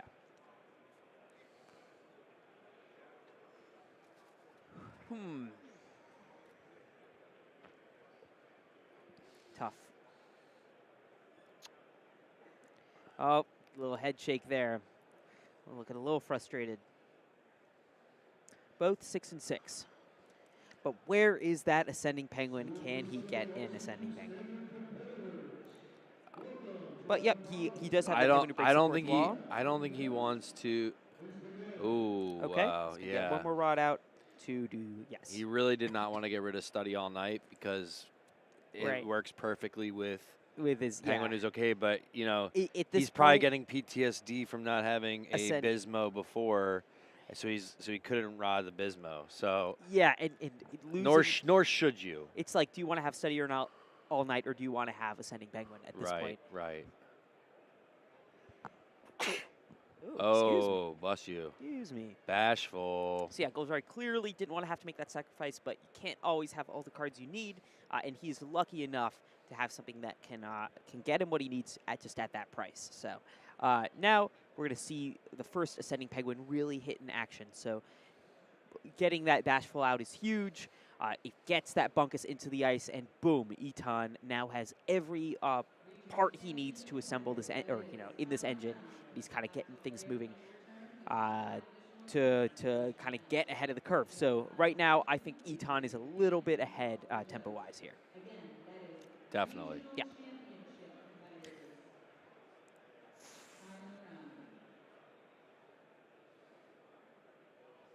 This is going to be tough. It's going to be tough. It seems unlikely to me that Eton really goes off in the next few minutes, but certainly next cycle he's going to be a threat.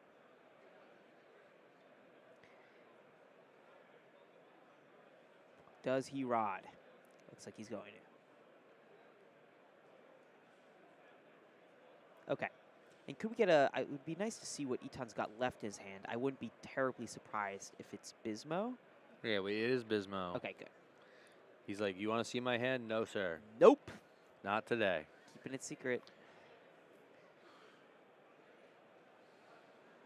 Okay, so Eton's going to win that vibe check there. He will get the rod. He will lose his Bashful Swordsman. Not the end of the world for Eton. Once that's hit the huddle, that's not the most relevant card in play for him. Correct. Battle of the Continents. Yep. Sneaker Dad, what's your favorite continent? North America. How about you? Yeah, I think North America. Yeah, I think so. Yeah. We're a little biased, though. Yeah. Coming to you live from North America. Okay, so he's going to go through. He's going to hit a what trigger and another Bunkus. Yeah. Which is good. This is interestingly, no Penguin who breaks the fourth wall is revealed yet. It seems. He might be covering him up. Yeah. But it doesn't look like it to me. Okay, so still got another Bashful out now, replacing that. Has yet to go Bunkus mode. There it is. Now he goes Bunkus mode. So here's where we're going to start pulling things off. Oh, shiny. All right, so just going to sort through his fuel and make sure that he maintains as many of these Penguins as he possibly can in his ice. But because he doesn't have a ton of rods that he's going to be using, he's going to have to tear through probably more than he'd like of these Penguins. But it's still probably, or at least from where we're sitting, it seems like, or I don't want to speak for you, Sneaker Dad, it seems like it's still the right move, even if your Bunkus doesn't enter with that large of a value. Yeah, totally. Yeah, just getting things to cycle through here. Kljari sitting and waiting. He definitely has the upper hand right now. I mean, he's dictating now the kind of the pace of this game. Yep. I mean, it really goes to show how just as soon as you have each of those pieces, yeah, like that's really the race here. And then at that point, it just comes down to execution and how comfortable you are with the deck. Yeah. Once you're playing at at this top level, I don't want to say you never make mistakes, as we saw earlier, but you really are racing for those pieces, and then whether or not you're going to play, once you have them, kind of the variance is like one or two cycles, depending on your skill level of being able to kind of get everything out. Okay, 2 bunkuses in ice, and there's Penguin who breaks the 4th wall. So 1 more option on the table for him. Does he play it again? We'll have to see. He's keeping those 3 rods open.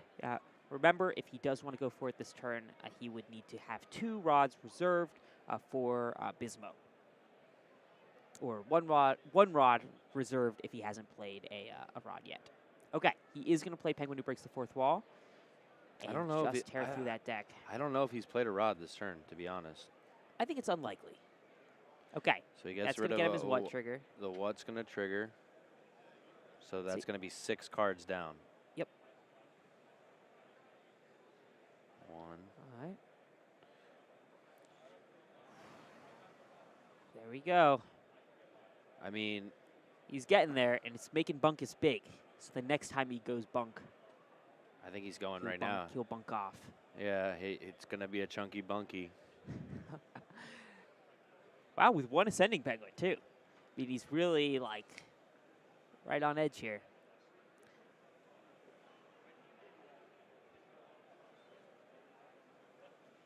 I do appreciate how John separates stuff. It makes things a lot easier. Yeah, it does. You know? You're going to have to compliment him during our next break. Yeah.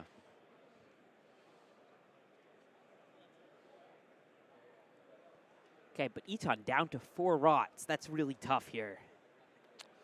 Yeah. Again, I can't remember if he's played a rod yet. I don't. I think it's unlikely. There's no reason for Eton to play that rod early unless he plans to use the fish. Still having that Bismo is great for him. That's really what's important, and it's probably not the thing he would be running. No, I don't know if he's like just poker facing right now. Why is he counting how many cards he has? This does not matter in this deck, sir. Man, Eton is thorough. We certainly can't say that he's not thorough because he spent a lot of time deciding his final move last match too. There he goes. So here comes Bunkus. Yep, he has to have I think he has to have another rod in play, like that he can play. Yeah, no, he must. Now, anybody back there playing in person, looking at Bunkus, take note. You should just separate your cards from the beginning. It makes it a lot easier to figure this math out. Yeah. Yeah, can't fault him for taking a while. There's a lot of moves to make this round. That's the beauty of playing in person and playing in the semis, or just in the top cut. It's untimed. Yep. These players have earned it. They can take as long as they need to. They're not just sitting here trying to basically hold on to what's just to tire somebody out. So.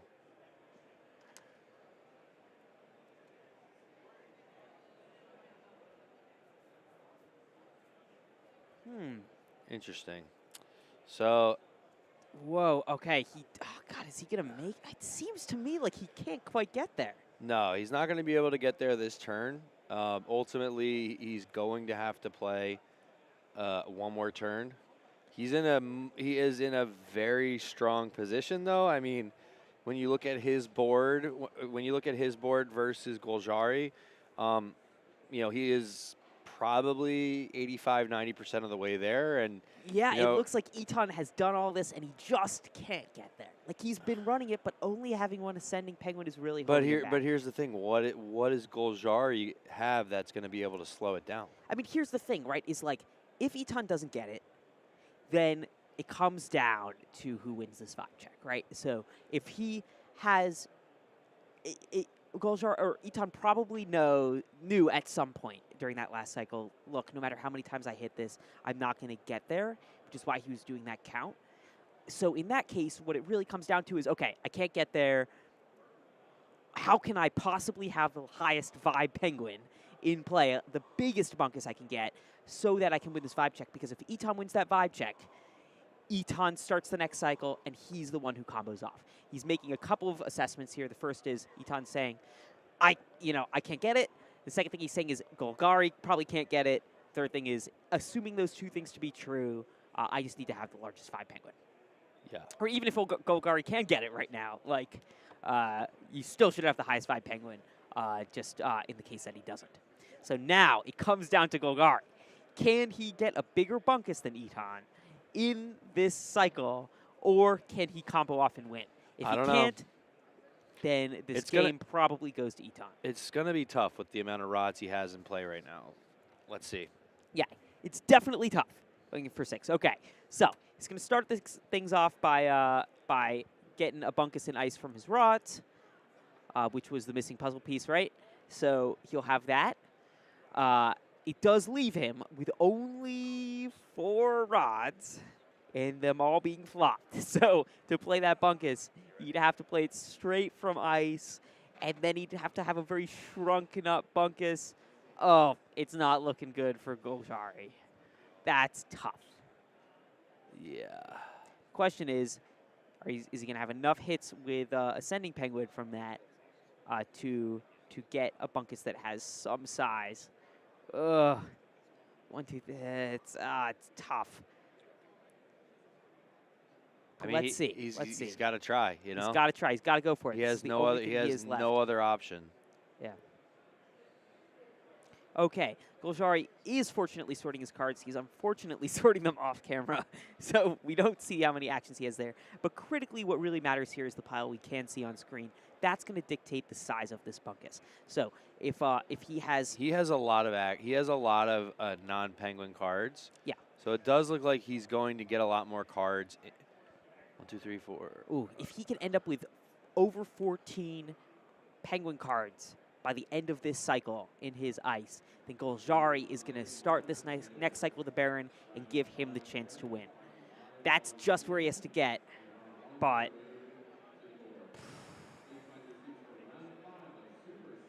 is he going to go for it? Can he do it? Is he going to try to bunk?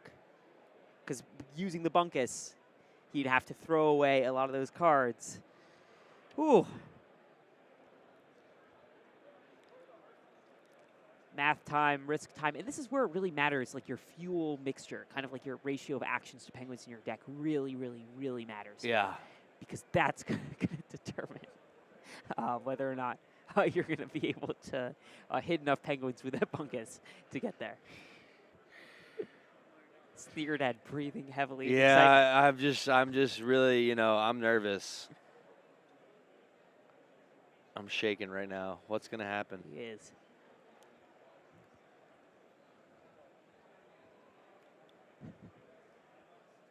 Okay, Golgari moving those cards to the bottom of his deck. Okay, so... Okay, penguin. Oh, you don't know. We don't know. We don't know. How many of these are penguins? This is what's really going to matter for him. He has to hit 14 here. 8, 9, 10, 11, 12, 13. Oh! If I count that right, 3, 4, 5, 6, 7, 8, 9, 10, 11, 12, 13. Oh, my God. No! Hey. Oh, man. That is rough. Oh. Did I not see a single other bunkus in there either? I didn't see a bunkus in there. No bunkus. And at 13. Oh, my God. Man. Oh, you can see the smile on his face. He knows he's one short. Oh, that's he's sad. He's triple checking. Oh, man. Oh. Does Eton have any tricks up his sleeve? I don't know. That you can see it in his face right now. He's just like, oh my God. He's also probably saying, "Why did I screw up that first game?" Yeah. Oh man. Yeah, I feel you, buddy. I feel you. And that's it. No actions. Eton's going to win this 5 check. and Eton is going to start off unflopping his rods and getting that chance to end this game. So that's about it. I mean, the game's not over. Eton does have to perform this immaculately. Being in the semifinals of the Vibes World Championship means that you more than likely are going to be able to pull this off. But let's watch him take this victory lap.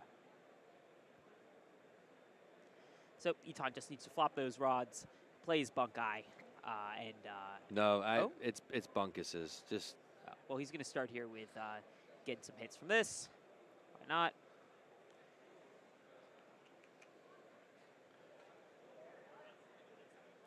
Get a little bit more fuel in the fire. And do it again. Okay, interesting. Leaving 2 left over. What? 2 watts. I mean, what am I missing here, Sneaker Dad? He's just trying to get as many cards out there as possible. He only, yeah. And there's the Bismarck. Boom. Yeah, that was game. There it is. Oh, man.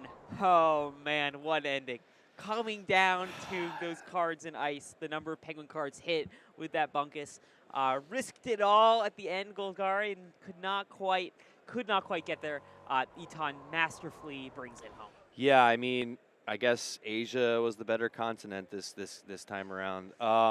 You know, you got to imagine what's going through Golgari's head right now about that first game. Yeah, that was crazy. But you know what? It is what it is.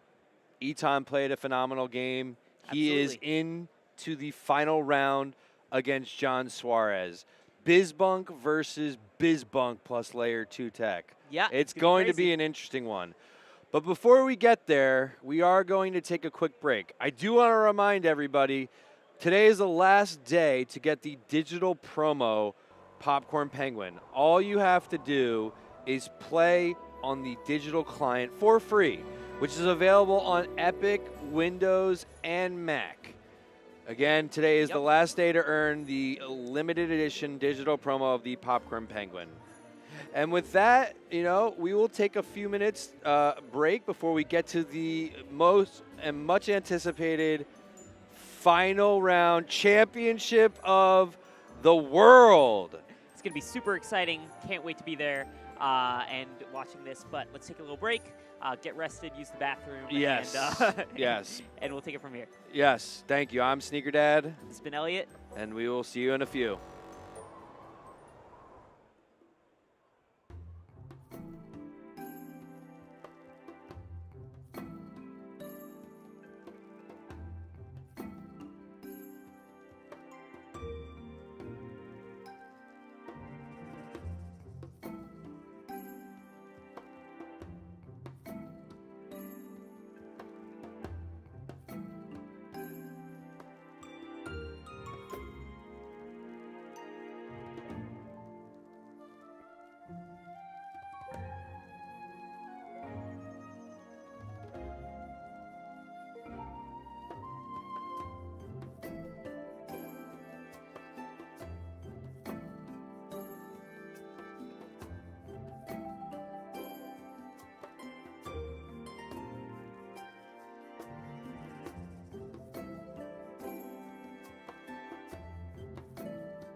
Most anticipated match of the day, match of the year, match in Vibes history, the first annual Vibes World Championship final match. Insane. How are you doing, Elliot? I'm doing great. How are you, Sneaker Dad? Honestly, I feel I feel really refreshed. I took off the diaper. We're good to go. No, I'm just kidding. I'm feeling electric right now. I think we're in for an amazing game. It is a mirror match, so it should be quite interesting to see how they play each other. But ultimately, these guys have grueled it out for the last 2 days. Played in lots of matches, literally faced off in every potential meta deck that is out there. Yep. They truly are two of the best in the world, if not the two best. But let's see what they're playing for. So first place, as we know, 10K, second place 6K, and then obviously paying out to the top 32. What else are they getting, though, Elliot? Yeah, absolutely. So that's kind of the big one, right? This has been a $40,000 prize tournament. Getting $10,000 at the end is going to make this a really, really intense match. But on top of this, these players have received a variety of other things. Championship play mats, we've got the Popcorn Penguin in the hall, as well as the Overwhelm with Knowledge promo as well. On top of that, each of these players in the top 8, all of our quarterfinalists, are receiving uncut sheets of the game from our first ever print runs. Can you tell exactly what an uncut sheet is really quick? Yeah, absolutely. So when you print any trading card game, you have to split up those cards after you print them on larger sheets, usually also for our foil sheets. We have that on special treated paper. Those are then cut up into individually game-sized cards that go into packs. But those sheets are collector grails. These are probably the most exciting things that we've ever given out at Vibes tournaments. And this is going to be especially important in this matchup. First place gets a full set of first edition in uncut sheets, which is going to be insane. Wow. And second gets those epic and rare sheets as well. So that's going to be really, really exciting. So if there wasn't a lot of pressure, now there certainly is a lot of pressure going into the World Championship final match. And, of course, they also get those amazing trophies, right? Oh, yeah. Yeah, of course. But let's just give a quick recap to the audience about where they have, really how the whole day has gone. So, Suarez, when you looked at this matchup, maybe, some of us who've seen, everybody play, maybe we would have anticipated Suarez being here. But nonetheless, when you look at the numbers, 4 versus 7 was probably not what you expected when you saw the bracket starting out today. We've had some amazing games. I mean, every single game has been really exciting. The top competitors really did show up in our top 8 bracket, but ultimately, there's only one winner. Yeah, absolutely. So this has been the story all weekend, is getting these biz bunks all the way to the top. So our final match is a mirror match. Yes. So, without any further ado, let's watch the championship round for the first annual Vibes World Champion, Suarez versus Eton. Yeah, absolutely. Going in, we have been following Suarez all weekend. He's been kind of a really a big focus of our spotlights this weekend, because he's just, so incredibly good, because we can't get enough of him on camera. Playing up against Suarez, who was our previous championship of the Americas winner, is Eton from Asian Championships. Eton running a version of basically Suarez's build from the Championship of the Americas, but with some critical modifications, making this deck a little bit more adaptive to the environment that we've seen at Worlds this year. So far, Eton has been playing this in a lot of the same ways that Suarez has. Really calm, collected, poker face. Is he going to be able to run off and get the engine going this cycle? You just never know looking at him. So this is going to be a really fun matchup. Absolutely. All right, well, here we go. So players Let's are going to start the engines. Do you want to say going in that Suarez, who's looking especially, oh, there we go. Nice. All right, do you think he was saying a prayer there? It kind of looked like it. I wasn't totally sure. That both these players, I guess we'll comment a little bit more on it after we see what's in their hands, after they finish these mulligans. But ducking the Tinu Tears. Both these decks probably aren't going to be playing some of their utility pieces. A big question is going to be Eton with Layer 2 tech. That has been a big story this weekend, is that this Bizbunk deck has this new card that only Eton has put in it. It seems like he came up with it himself. Layer 2 technology. And both players are going to mulligan 2 cards, Eton keeping the Layer 2 tech. There have been some discussions here in the booth about how useful that card is in the mirror match. I think it's going to be really interesting to see if he gets it off this game. So definitely. You know, whereas I feel like a lot of other games that have been played, especially when you're playing red-purple, this is really who can get it off faster, right? Yeah, absolutely. This is a deck that has a few different pieces to it. You can kind of imagine it, and we've described it as such in the past, as you're building an engine. Like you need your crankshaft, you need your pistons, and once you have all your pieces together, you then can run it, and you crank it, and you try to start it, and you run through your deck, and you try to use the fuel of everything you get from throwing your deck into the ice to throw even more cards from your deck into your ice, all the way through. And if you can kind of get that flywheel going, you can kick it all the way through, get rid of all the cards in your deck, and then you play this special card called Bismo, PhD candidate. You play him, and he says when you play him, if you have no cards left in your deck, you win. And so this game is going to be who can build the engine faster, who can get it running faster, and then eventually who can play this impeccably enough to be able to run it all and carry themselves to the finish line. So looking here, there are a few cards that are parts of this. So first is Bunkus, of course. Bunkus can be in your ice. Ascending Penguin is also critical. And looking at both sides, each player has one half of that combo. So Suarez has Bunkus in ice. He has no Ascending Penguins. Eton has Ascending Penguin with no Bunkuses in ice. So the question is, who's going to be able to put all the pieces together and build this out? Totally. Both players had that Brainy Penguin out early. That's them just trying to get additional cards into their hand so that they can start assembling all the pieces of the puzzle. Well, I mean, also, if you look, it's also to get certain cards in your ice, right? You know, yep. Eton put a Penguin Who Breaks the Fourth Wall in, and Suarez put, you know, his Bunkus, excuse me. So, you know, I think they're ramping up, you know, just basically getting ready for when they throw the Ascending Penguin out there. Yeah, so. Absolutely. It's something that I do want to quickly bring up is because this is, I think, the first time we've seen it all weekend, or at least today, is, whoa, and both of them have it. Fascinating stuff. Little slides. What is that doing in this deck, Sneaker Dad?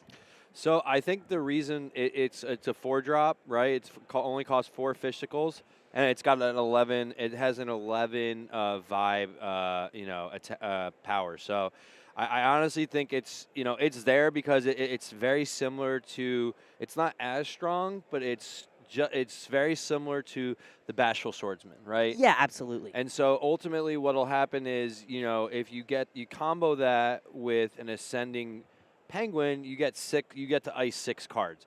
In this case, it's really to keep up the tempo, right? Yeah, absolutely. So we saw Eton, he's leading with the Baron. He plays that Lil Who Slides, indicating, hey, I want to win that next vibe check. Right. It's really, really interesting. He's throwing away this before he plays his Ascending Penguin, and we know Eton has an Ascending Penguin.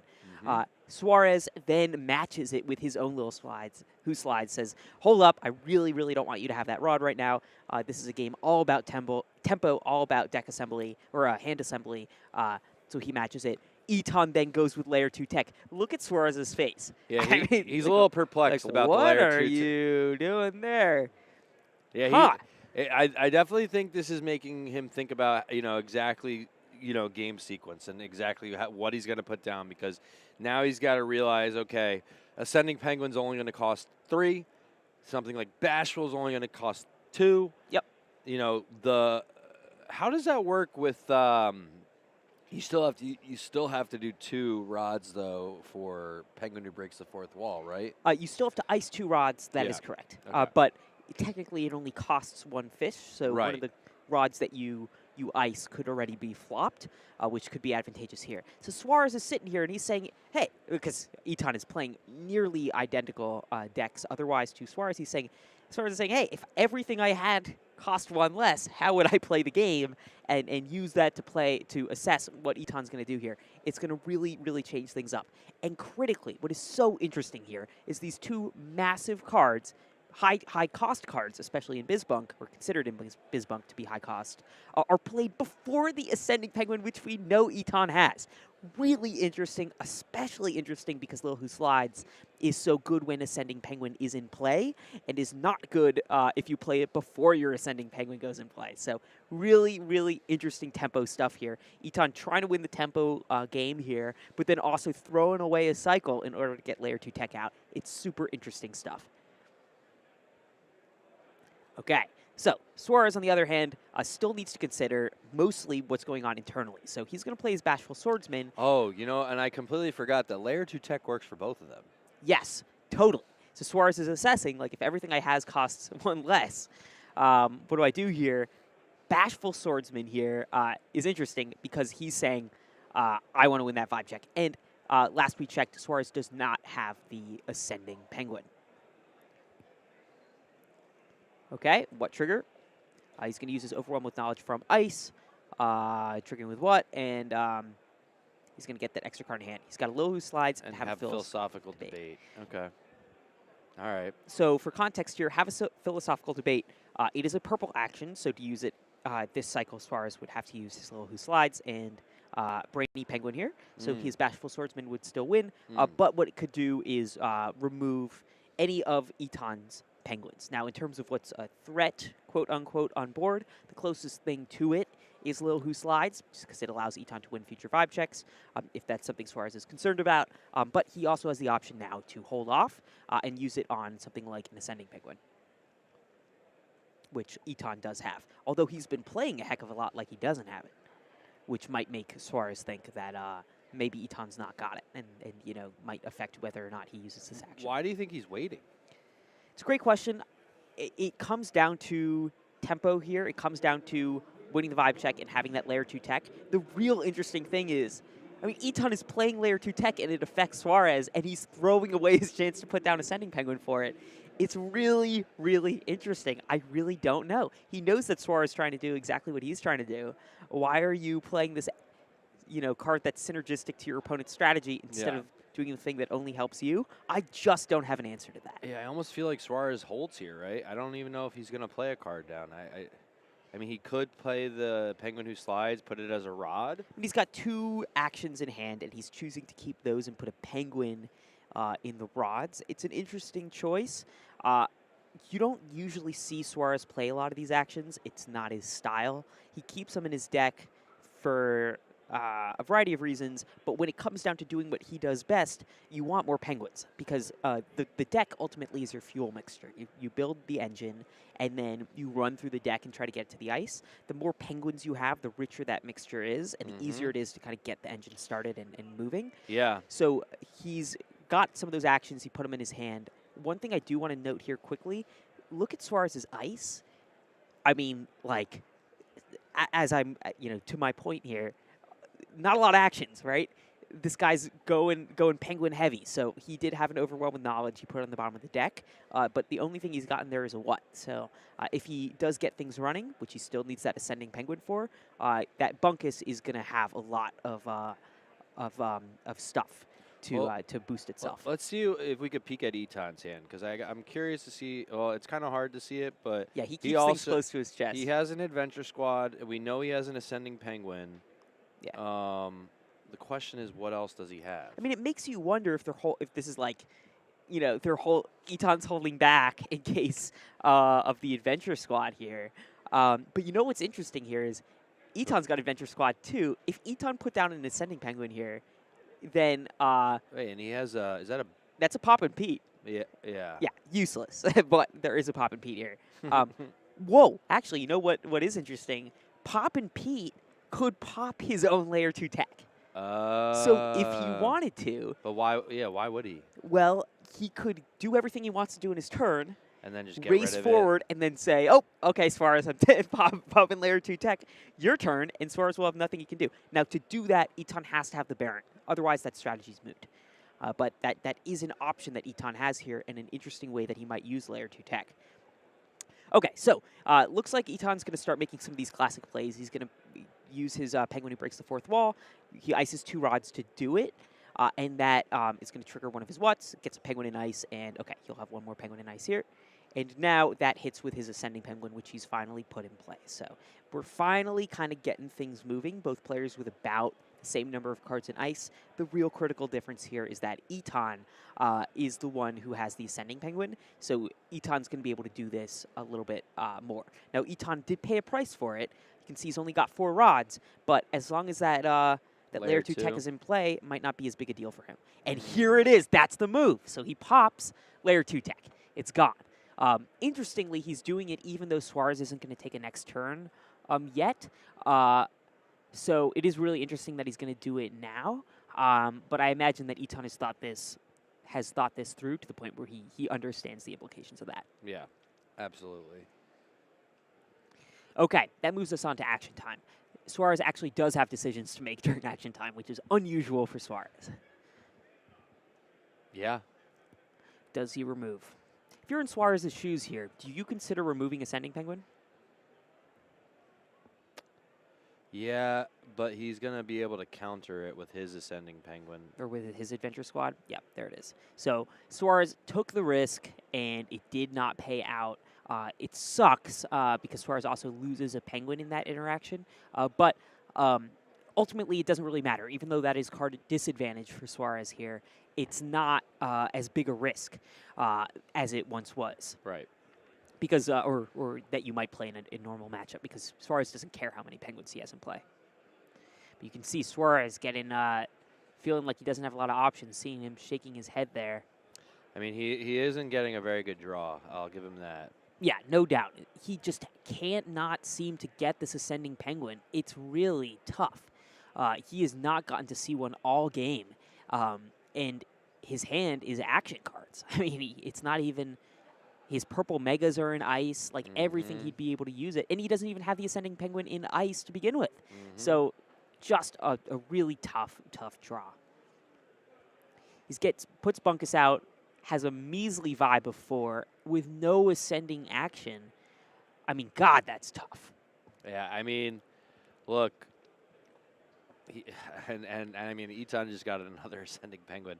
Whoa, I mean, you know, you gotta, you know, the thing with these mirror decks is you gotta be able to, I mean, really with any deck, but you just have to be able to pivot. And so, unfortunately, John is not, as far as is not getting the cards that he needs, any of them, not a single one. So now he's gotta pivot. He's got to audible. He's got to figure out another solution to potentially, you know, win this game. Yeah, it makes you wonder about, you know, having those Penguin who slides in there. Getting him the chance to win a vibe check, you know, is that worth the slot? It's really tough. Getting Ascending Penguin is just so critical in this deck. If you don't hit it, you're just so far behind. Yeah. And especially, you know, we discussed this in the past, but having Penguin who's okay turn, excuse me, turn 2. He didn't even hit that, right? Like, he's got just about nothing. Well, I think he actually rotted his Penguin who's okay. Oh, wow. Both of them. All right, study all night, and he's just, oh, I think he got it. I think, oh, he's got it. Okay. Oh, he ices 2 things. This is crazy because that Ascending Penguin is in the 2 cards that, no, he couldn't. He couldn't ice it, could he? I don't think so. But the thing is, he can't play it the cycle anyway. Eton is going to go off during his turn right now. Or could potentially go off during his turn right now. Right. If you're Suarez, maybe you say, look, I hit the Ascending Penguin. It's too late for me. I just got to interfere with whatever Eton's going to try to pull. But frankly, like, Suarez isn't going to have a chance to interact with Eton's deck before action time anyway. And Eton goes next. There's no action time between their 2 turns. He's going to throw away Ascending Penguin here. Man, that is not a... Yeah, that doesn't speak to Suarez's confidence in his ability to run this engine before Eton does.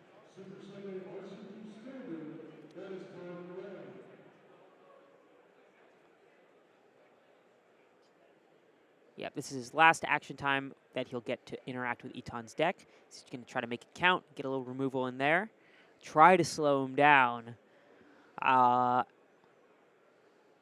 looks like that's just about all he can do. Suarez is now going to get his chance to go. So he had thrown away that Ascending Penguin, though, so he just doesn't think that he could have done it this turn with Ascending Penguin anyway. Yeah, I mean, Eton is in a very strong position right now. Eton's in a great spot. He also has a Venture Squad in there. I mean, does he have a Bunkus in his ice? Yeah, so he doesn't right now, which is tough. You'd think he has it in his hand at least, but no. Yeah, I mean, this is somewhat of a stalemate right now. It is. Suarez needs the Ascending Penguin. Eton needs the Bunkus. But Eton just seems to be in a bit of a better spot overall. I think Suarez has a Brainy Penguin and a Bunkus. I feel like maybe the move is play Brainy, ice Bunkus. All right, he's passing. Okay. Okay. So they tie. Okay.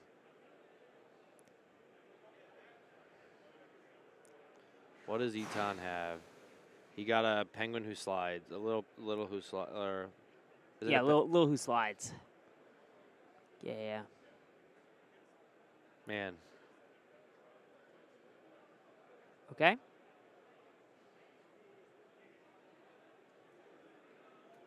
Running through that deck. Ooh, that's a lot of Penguins. And there it is. There's the Bunkus. Tough. Really tough. The hard thing about being in both of their situations here is, Suarez needs the Ascending Penguin. That's hard to get.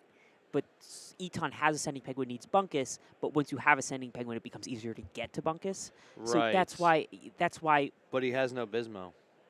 Oh, man. Unless I'm missing something, I don't think he has a Bismo. Does Suarez have a Bismo? No. So neither of them has Bismo. So Bismo, the final piece of the puzzle, the last thing you need to make it all work. See one of them in ice here. Ooh, okay. Eton going to throw it back in his... Oh, whoa, leaving one in ice. It's aggressive. It's interesting. Okay. Taking that Adventure Squad, leaving some more Penguins in ice here.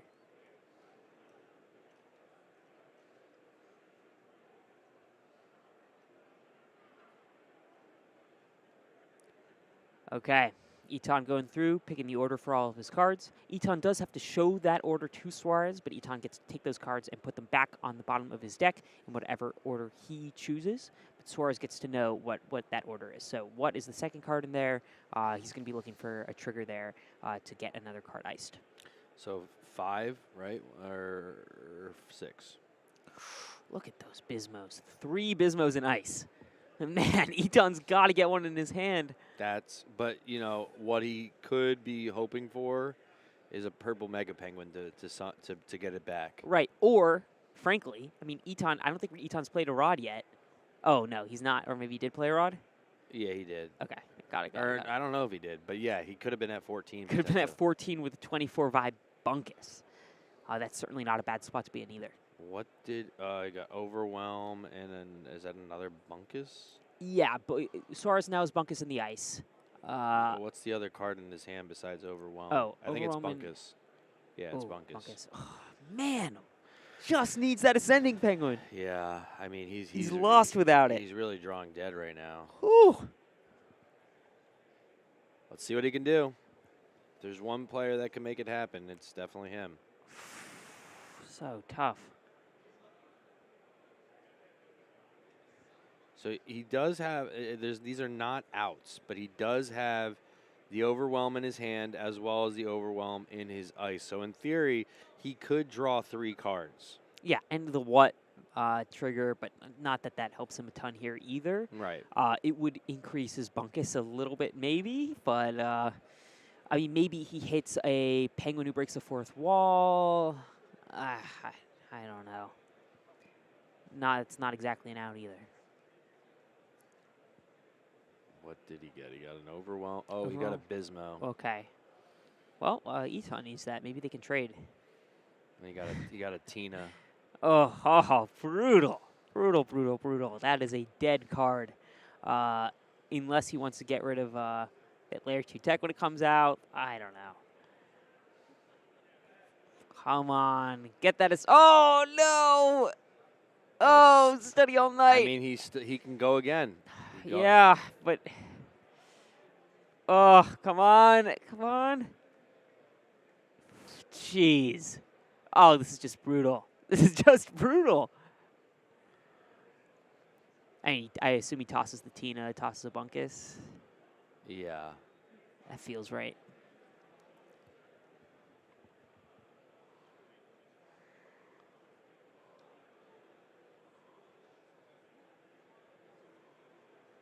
Bunkus a 10. Does he use Adventure Squad? Does it? The better question is, does it make a difference? With Bunkus at 10, he isn't able to win the vibe check unless he can ice one of his own penguins. Oh, yeah, it doesn't matter. I mean, Bunkus needs to be flopped here anyway, I guess.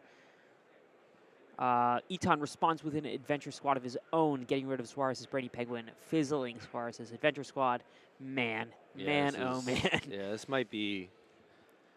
Oh, I mean, yeah, he just doesn't have a lot of options. Eton is crushing it right now. But it's tough because this is a deck that's built around providing as many options to yourself as possible.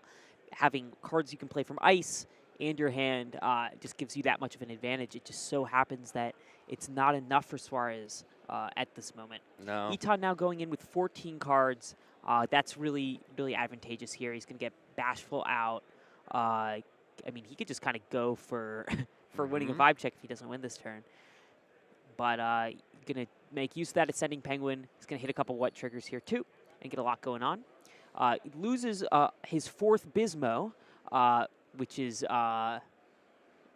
you know, that means he does not get the chance to get that in his deck. But because he now has this option available of just trying to win the I guess, for lack of a better term, kind of the old-fashioned way, that might be less of a concern to him as it once was. Yeah. No, totally. Yeah. He can also cycle through with Bunkus, put those Bismos back, and that sort of thing. Man, oh, man. Man, oh, man. Layer 2 tech currently not out. Okay. Do some more bunking.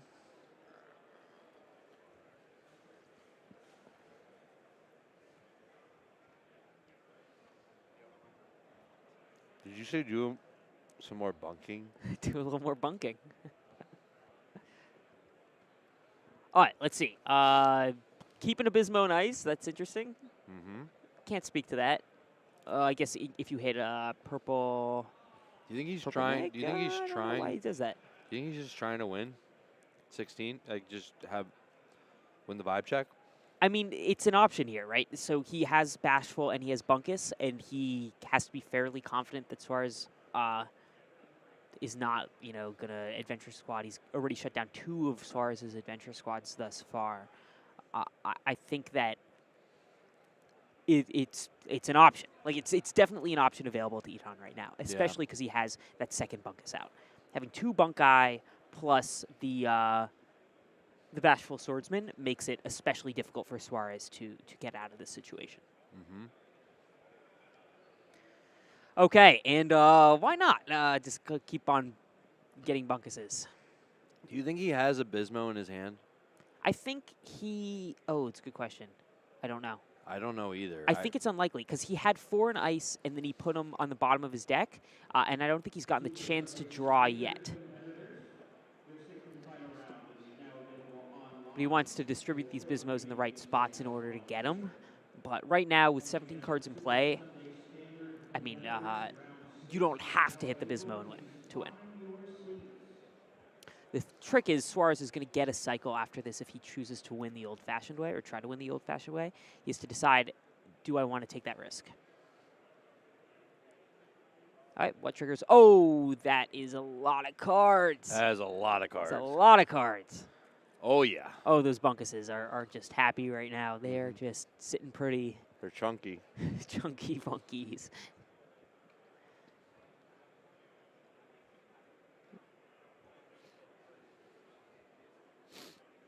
All right, Here we go. Keep going through all those cards. Suarez can do nothing but watch. And give Eton more more dice. Yeah. I mean. Oh man. Oh. Yeah. In some ways, it's a little gratifying because Suarez has done this to so many people. Yeah. How Suarez gets to be on the receiving end.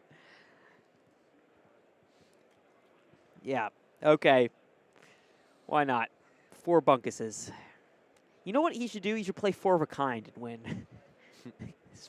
Play 4 blue penguins and then play 4 of a kind.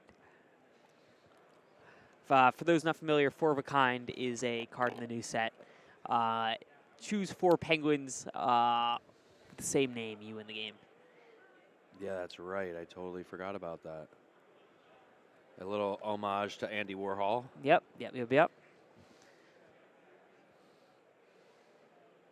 Boy, Eton. Now, that would be a cool card to have in the deck. It would. I tried to beat you with 4 of a kind yesterday.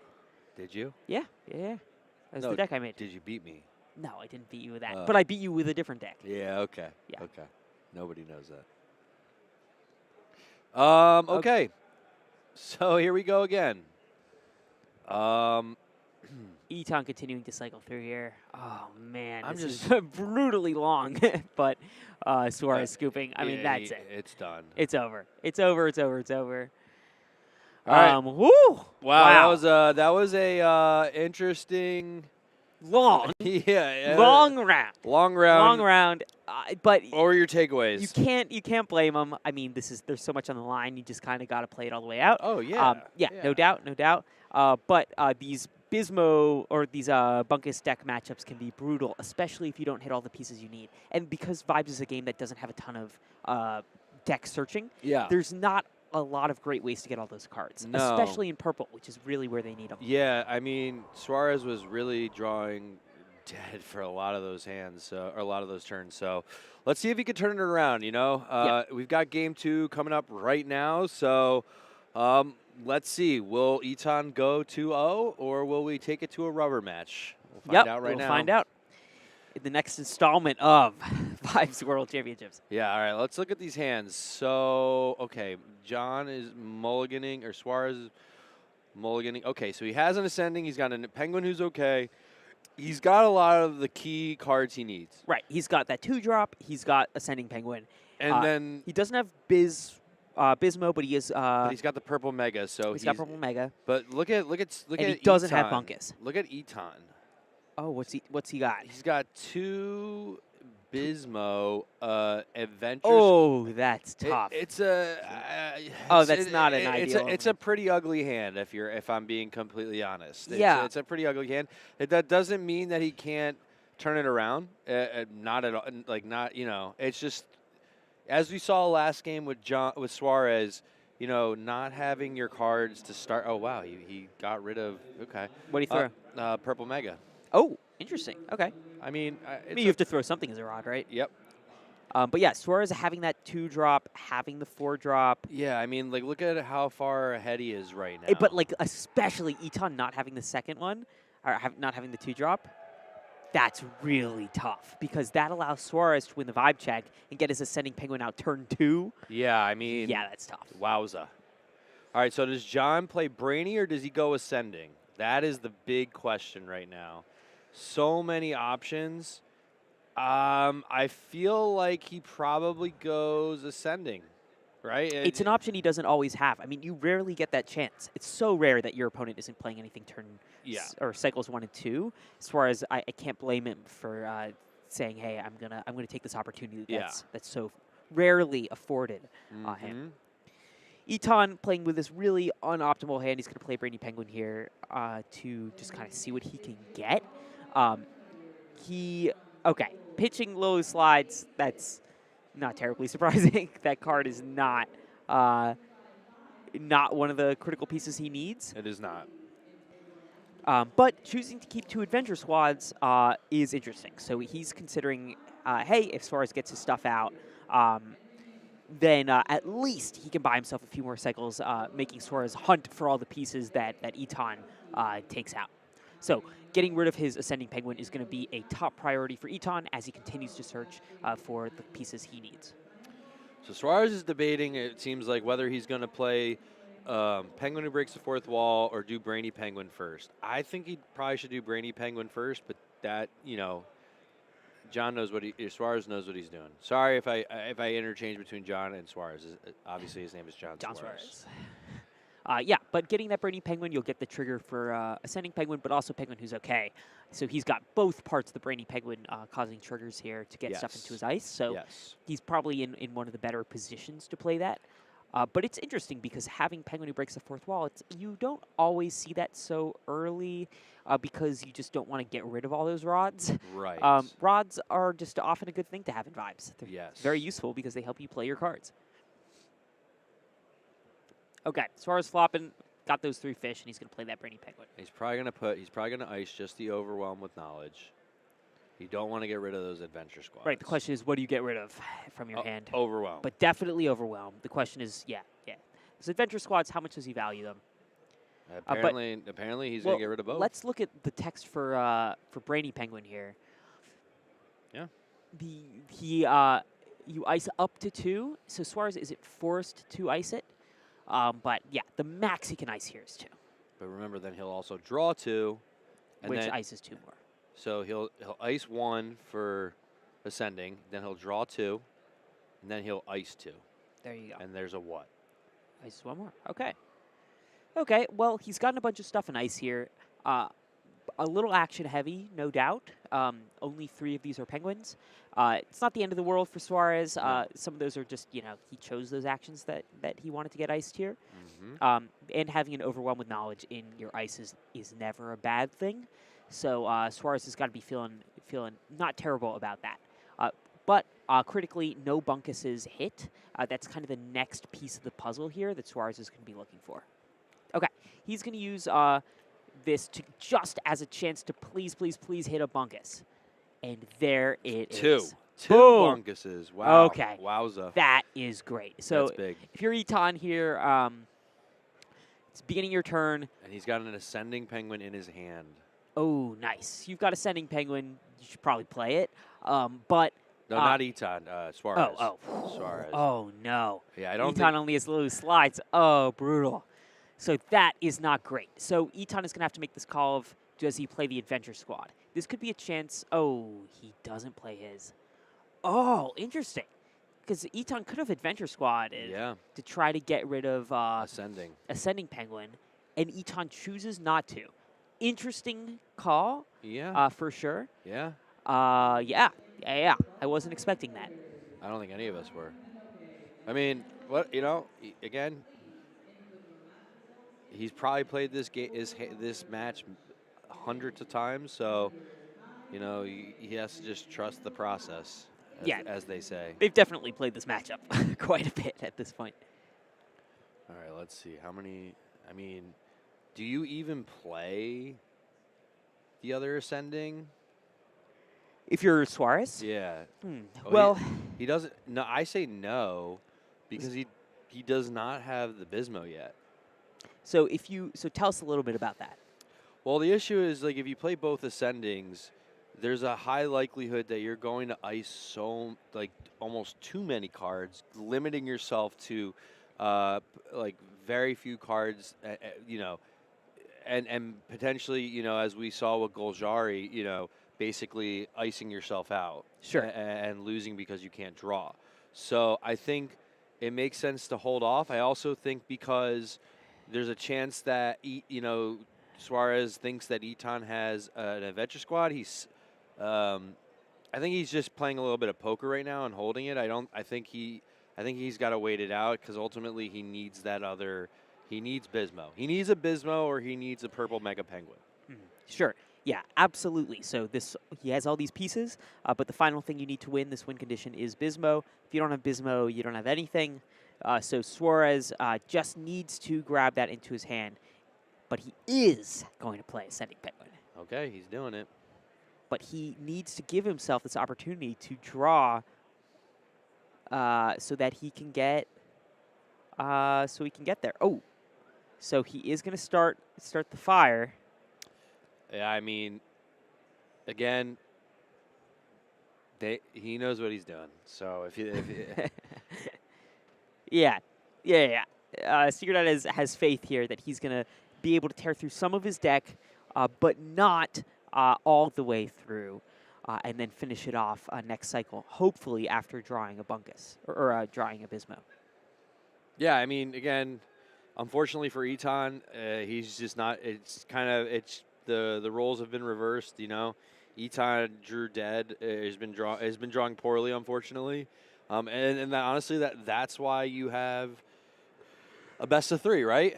You would hate to see one of these guys lose off of one of these decks. And again, it's not even over. It's not anywhere close to over. Eton could still somehow turn this around.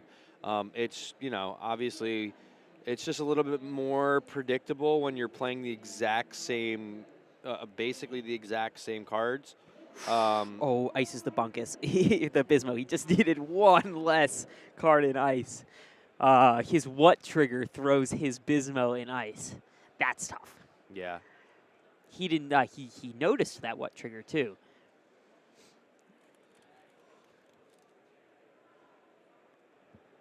Yeah, if that just hadn't happened, that's brutal. That would be a Bismo in hand. How many Bismo do you think are in his Ice? Actually, not necessarily. It wouldn't guaranteed be a Bismo because he could still win vibe check here. Yeah, it's hard to say. There are a couple of cards off camera. I didn't realize there were any Bismo in his Ice, but he definitely wants to keep at least one. So in the case that he hits Purple Mega Penguin, he needs to have at least one Bismo in Ice, such that that card, has any use for him at all. Otherwise, otherwise it's just a dead draw. Yeah. A card was really popular in this deck. First, when it was just Enter the Huddle, was Popcorn Penguin. Yeah. We have not seen any Popcorn Penguin. Really. Yeah, there's none left, which is crazy. That was like so essential. Yeah. All right, so Eton's got a card. Excuse me. He's got a card that is part of this meta for this deck. He's finally got one out there. He needs to get more rods out there too. Oh yeah, he definitely is behind on rods. Yeah. No doubt. But Suarez is in this precarious situation right now where, he has the ability to end it. He just doesn't have the card to finish it.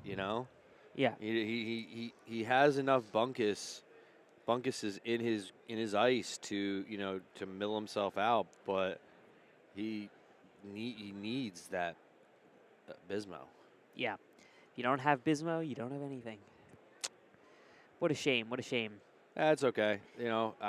Somebody. Eton's going to flaunt his. Yeah. He's going to throw it out there. He's like, look what I have. Ha ha ha ha ha. Ha ha ha ha ha. All right, Suarez. Oh, all right. He's hunting. He's hunting. He is hunting now. The what trigger. Oh, okay. Overall knowledge. This is his chance to draw. Say a prayer. Well, not us. I meant him. Just to be clear. Oh, face down.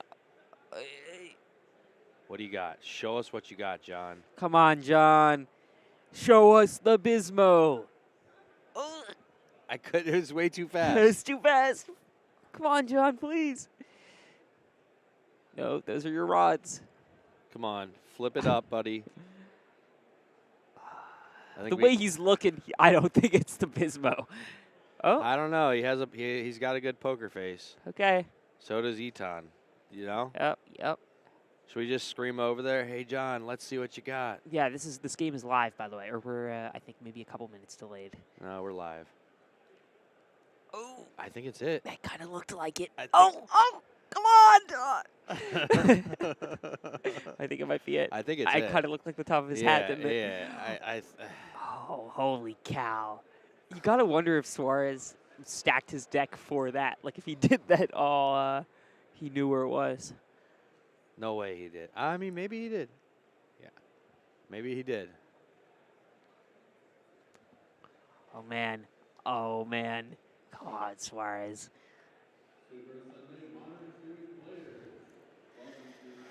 Wow. It's got to be. It has to. Okay, so we're going to take that 5 check.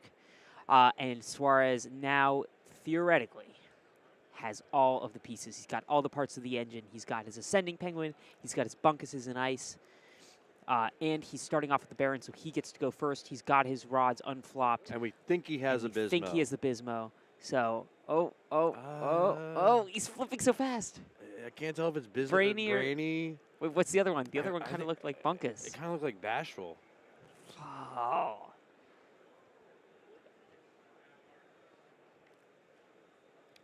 I don't know. I don't think he has it. I don't know. No, now I don't think he has it. Oh, come on. No, if he had it, we'd know. He'd be playing this out. Right? Yeah. This is tough. This is so you feel the tension.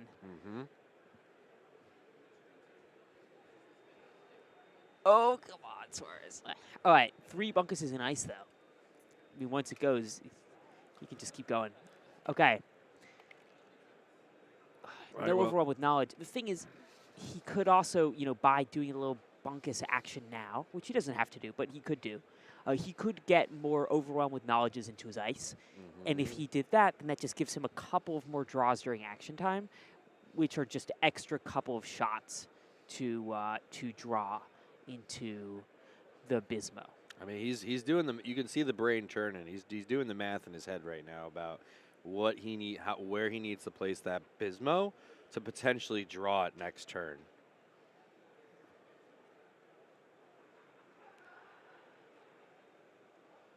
It seems like he's about 20 cards left in his deck.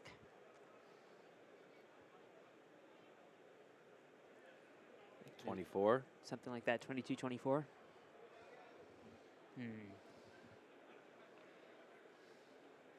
Math heavy, definitely math heavy matchup. Yeah.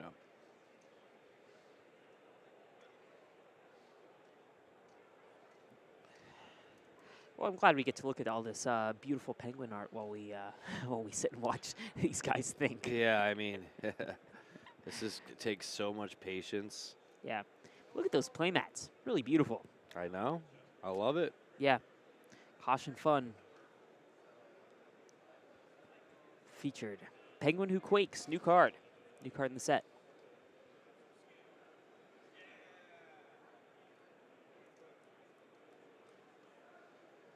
Okay, Suarez counting it out, making sure he has all the cards he needs in the right order. And he's going to hand them off to Eton shortly to inspect and to acknowledge the order.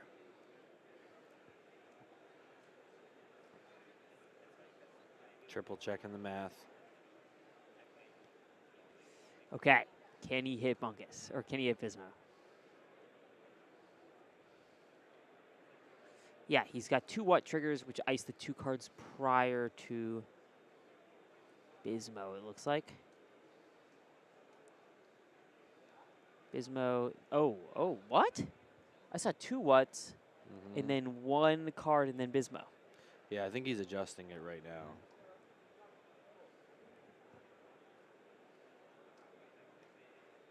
Where do you slip them in, Probably after Tina? No?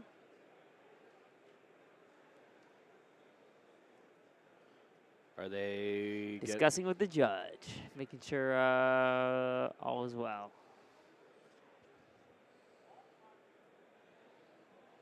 I don't know. Okay, here's the handoff.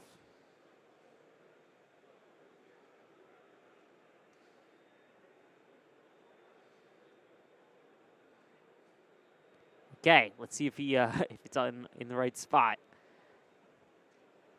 But man, what a complicated deck. Having to stack your deck as you play to hit the right stuff, to hit Bismo, to win $10,000. I mean, it's pretty insane. And if he can get this, then he's going to tie it up 1-1, bringing us in to the final match. Okay, 3 What triggers? No, 2. 2. All right, this is exactly. So in theory, Bismo could be at the top of the deck. I think it might be the second. Second at the top. Right, it comes down to also he has to accurately predict whether or not he will win the vibe check. if that's the draw that he's going to use to draw it. This is a lot of planning. Yeah, yeah, heady game. It's also just, like I said before earlier in our stream, to just sit there and have to watch this is a lot. You know, you have to really stay focused on. Yeah, with all everything on the line. Like, you have to be able to you have to be reactive to whatever your opponent is doing. So you have to actually pay attention to what they're putting out there and what they're doing. It's just there's a lot that goes into it. Yeah, no doubt. I have to think about. Got to stay hydrated, that sort of thing. Yeah. Yeah, it's gonna be. We're not gonna see a lot of this deck for a bit. Well, I guess we have 10Ks coming up at SCG fairly soon. Yes, we do. At least at the SCGCONs. At every other SCGCon this year, we will be having a 10K tournament. So make sure to check out Star City's website and see where the nearest event is, and definitely come by and say hi. You'll see a bunch of the Orange Cap team at all these events. So, yeah. But anyways, back to this grueling match. Looks like Eton is trying to figure out what can I do? Like, how far into this are we? Now, like you said earlier, there's these overwhelms with knowledge. Will Suarez use the overwhelms? Yeah, so he can use this to kind of fine-tune his aim as he tries to go for this Bismo here.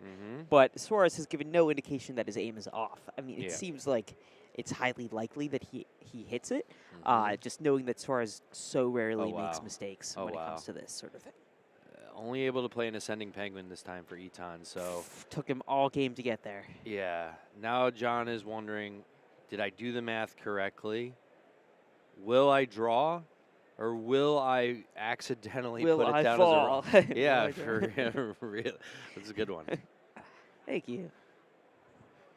Will I draw or will I fall?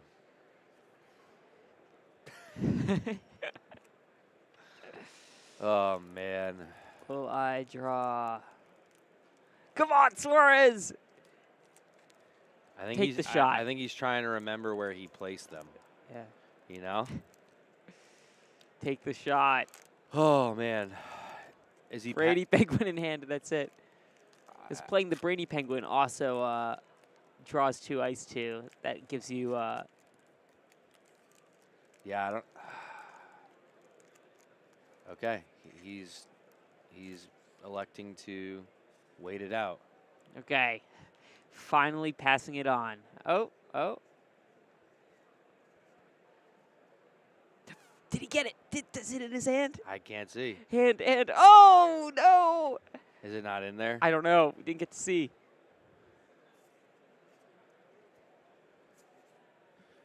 Yeah, I don't know. I didn't get to see either. Nope, it's Avenger Squad. Oh man! That. But you know who does have a Bismo in hand is Eton. What does he have? He's got. He's still hunting for Bunkus. Oh though. no, that was his. Those are his rods. Oh, his hand is to the left. He looks at his rods more than his hand.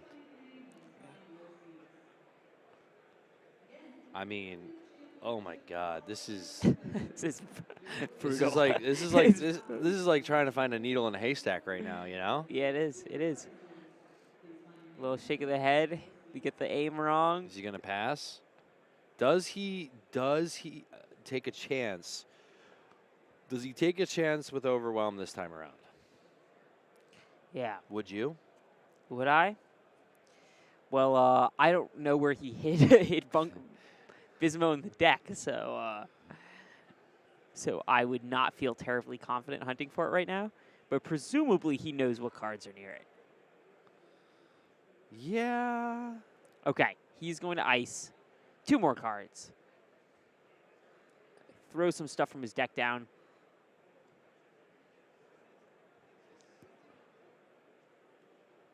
Oh, going in reverse order, making sure he gets the right number. That seems important. Okay, 4. These all go to ice before the second Ascending Penguin trigger. And here's the what. What? Oh, what? those are the two whats There they from are. before. So did he do it right? Those two. Oh. So what's at top? Oh, dude, it's the peace out or it's the purple penguin. He's got 2 left. Oh man. Holy cow! He has to. He has to draw Bismo. He will. He has to. He will. He will. Yeah, the only way he does it, yeah, he will. He can do it with Overwhelm with Knowledge, too. But he'd like to do it this turn. He has Brainy Penguin. Does he Brainy Penguin into Bismo? Yes. Right? No. So he won't. He can't. Oh, because It would take his purple Mega Penguin. I mean, he's doing it, but this is gonna get his purple Mega Penguin out there. Here comes Brainy. But that's gonna. Oh, it's gonna. Is that gonna? Because he draws 2. Does he draw 2 before it ices? Yeah. Go. Oh. I think it. Oh you're wait, right. he's gonna. It's gonna ice both of them. You would ice first before Wait, he is draws. Is he doing it? Or would it? Oh no. Would it another? Like, can we see the text for Ascending? Ascending Penguin here? Because one is when this penguin enters the huddle, and this is whenever a penguin enters your huddle. So Suarez will get to order the triggers here. So he will get to choose whether or not he draws the cards or ices cards first. I think it's highly likely. I'm going to go on a limb here and say that he wants to draw those cards. Yeah, but he can only draw 1, right? Brainy Penguin says draw, ice up to 2 cards, and then draw that many. Purple Mega. Oh, there it is! Last card of the deck. All right, so here's okay. I figured out what he did. So the way he structured it, because you can do it, was basically he did one ascending penguin first, then the next trigger was the Brainy Penguin, then the final trigger was the ice. Yep. There you go. And that allows him to get that final card from his deck. Oh my God! What a wow! What a way to go! Oh my God! Holy cow. I'm Only John Suarez. My God! Jeez Louise! Wild. Totally wild. That was actually nuts.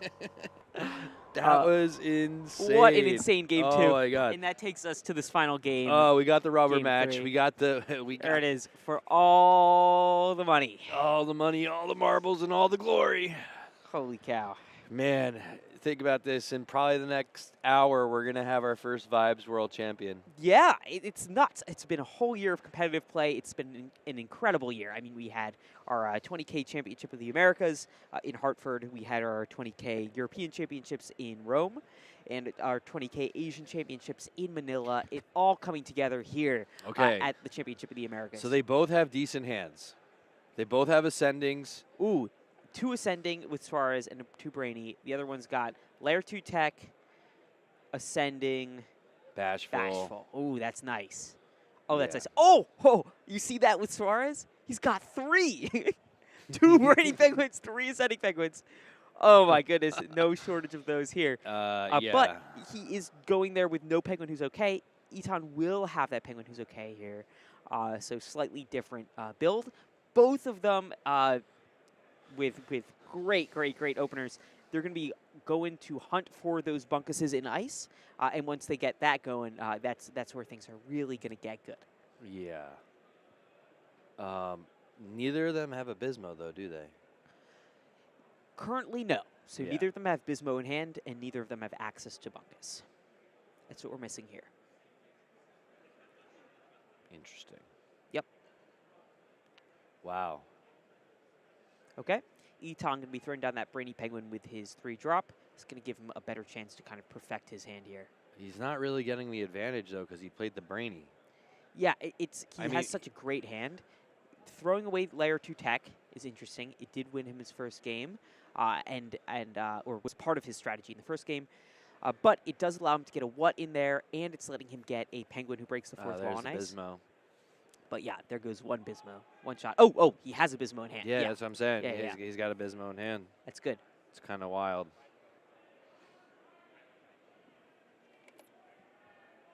All right, Suarez has got 2 Brainies, 3.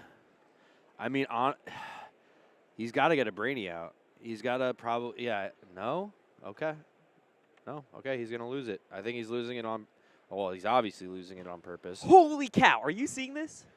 Yeah, he's got 4 Ascending Penguins in hand. I mean, it's definitely, you don't see that very often. Let me tell you. Plus those Brainy Penguins. Okay, so Suarez is going to put out a Brainy Penguin of his own. He's going to ice the other Brainy Penguin, which he doesn't need as much. And now he also has a Penguin who breaks the fourth wall. So both of them with access to that tool in ice. Since both of them have Ascending Penguins, that's something that we might see go off in the next couple of cycles, depending on kind of their assessment of how much they need those rods. Eton, because he is the Baron, he's going to be taking that first turn. Having that Penguin who's okay is definitely going to let him get that fuel faster. For sure. Yeah. Definitely a nice 2-drop to have. Yes, agreed. But man, Suarez, I mean, yeah. By the time you have your 4th Ascending Penguin, you have to wonder if maybe it would have been nice to have a Penguin who's okay. But yeah, you know, I think he'll be okay. But man, it would be really nice for Suarez to get a. I mean, he's got. Well, he got the Bashful. He's got 2 Bashful. I mean, this guy, he has everything he needs to basically ice himself out, except for the Bismo. Yes, he even without the Bunkus. If you have, I mean, it would be certainly nice to have access to a Bunkus, but 2 Ascending Penguins out, throw down a Bashful, you're going to hit one, right? So. Yes. I mean. That's what it seems like to me. Yeah. Ultimately, all Suarez needs to assume that he's going to get one. All he really needs to do, though, is ultimately get either the Bismo or get a purple Mega Penguin, and he'll be fine.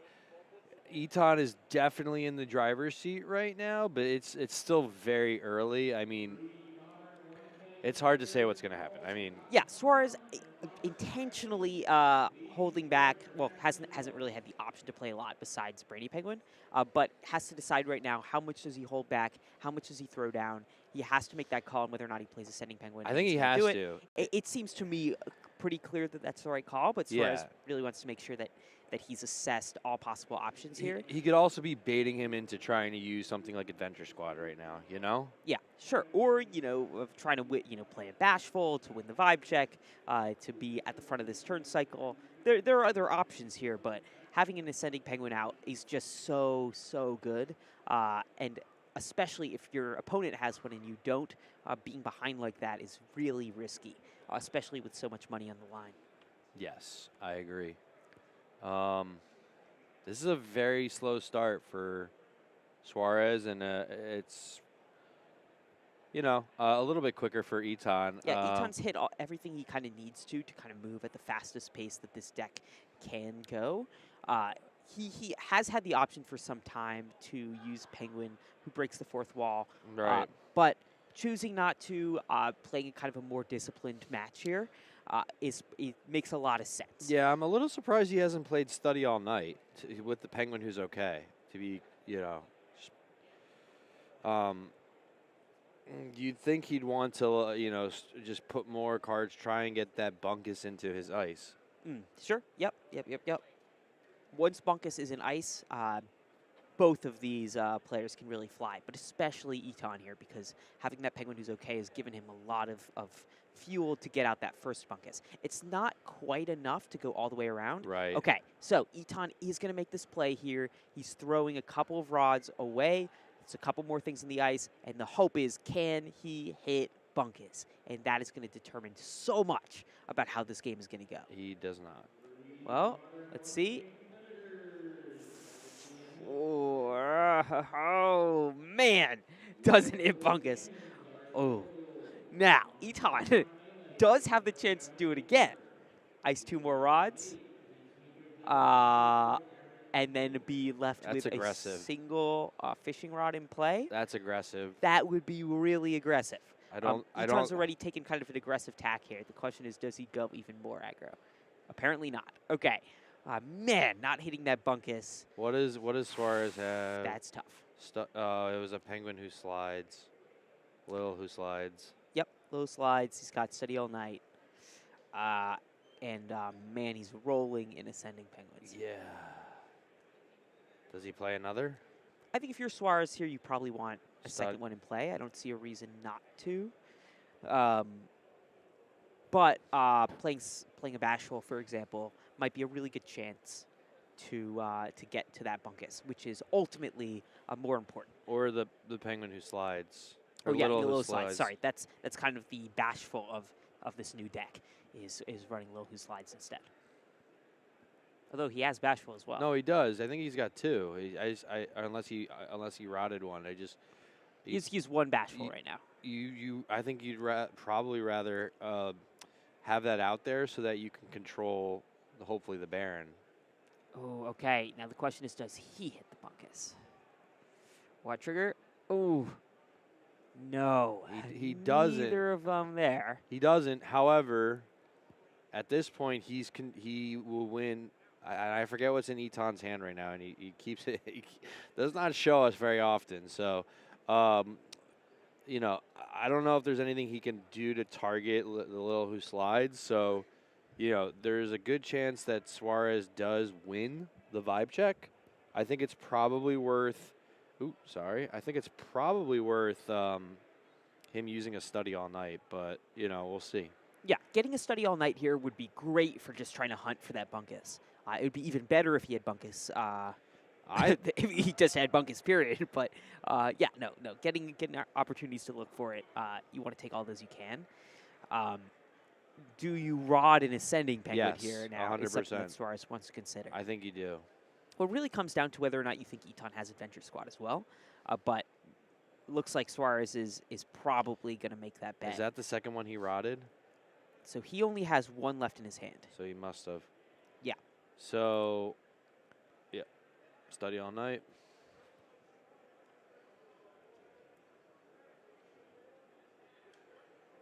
That's our first search so far. Let's see what he gets. Man, it is hard to see what he gets. It is. Eton with the secretive hand. Let's see if we can. Oh, come on. Oh, he's got the Bismo. He's got the Bismo, Ascending Penguin. Who cares about Tina? And Bashful Swordsman. Nice. Wow, that's a strong hand. Yikes. If I'm Suarez, I'm scared. He has no idea. He has no idea? But yeah, having that Bismo, that's one less thing he's going to be searching for. Wow, he just like has a better version of Suarez's hand in a lot of ways. But both players gated by something that's more important than their hand. Right now, they are both gated by not having access to that Bunkus. So both of them looking for an out here, both of them with Bashful Swordsman in hand as kind of a chance to get there. Still none. Still nothing. That's crazy. Both players running the same number of Bunkuses.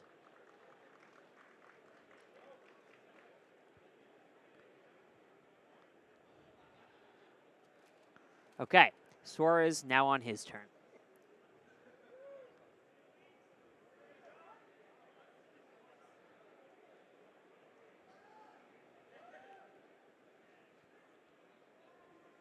Okay. He's going to win the vibe check there. Okay, Suarez back at the top of the cycle here. I mean, Eton is in a very good position right now. Look at his ice. I mean, it's solid. It just so happens that it doesn't have like the only thing that matters, right? But he does have Penguin who breaks the fourth wall. But what does? Oh, see what Suarez drew? He got it. He got what? He's got Bunkus. Oh. Suarez with Bunkus in hand. Wow. Shaking his head, though. Oh, there it is. Suarez with the first glimpse of the bunk. But he still does not. He does not have. He does not have a Bismo. All right, doesn't have the Bismo, which Eton does. Can he get there? But that Study All Night all of a sudden becomes less of a tool for searching for Bunkus and more of a tool for searching for Bismo. So yeah, Eton needs that Bunkus, Suarez needs that Bismo, and once they have it, The question is, can Suarez just kind of start kicking off without having Bismo? He pulled it off last game. The question is, could he do it again? Could be crazy. But imagine that, even with Study, like you could stack your deck. Oh, he got rid of Study All Night. He doesn't have it as an option anymore. Oh, that's tough. Okay, so Suarez is going to use his Bashful Swordsman. He's going to get a bunch of cards in Ice, and we'll see what his options are there. That might provide him access to Overwhelm with Knowledges, although it doesn't look like. Oh, there we go. Okay. I'm seeing at least 2 Bismo in. I'm seeing at least 2 Bismo in the deck or in the Ice. Yeah, so that's tough. Really tough.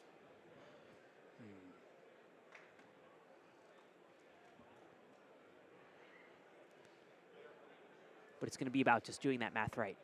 Man, whoever wins here, it's going to be a really, really monumental, I guess, day for not only Vibes, but for this build. I mean, this build was just so legendary for one of our regionals, totally dropped off for 2 of them, and then came back with no card changes between, or no big big advancements between Americas and here. It's really, really amazing how far it's come. Crazy. And it's also just incredible how skilled other players have gotten. When John Suarez was winning Championship of the Americas, I think people were really amazed at how well he could pilot the deck.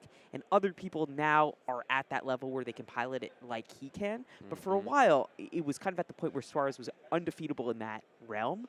But now seeing Eton up here, Eton seems to totally be on Suarez's level. I think only time will tell kind of if he's, at exactly that level. Maybe he's going to surpass him. We'll find out shortly. But now there's finally some real contention here. It's getting... Yeah. This is high stakes, high rewards right now. Certainly. In Championship of the Americas, Suarez went against a yellow Yum Yum deck, believe it or not. So that was a different kind of matchup. We didn't end up with Bizbunk in the finals. Crazy. Yeah. And now finally we get it. We get our Bizbunk finals pairing. Finally. Yeah, I mean, again, I think most of the players did not expect to see this. No. I'm not surprised. Suarez playing the Bunkus. Here it is. Here we go. He's going. Here we go. With Overwhelm. Insane. Insane.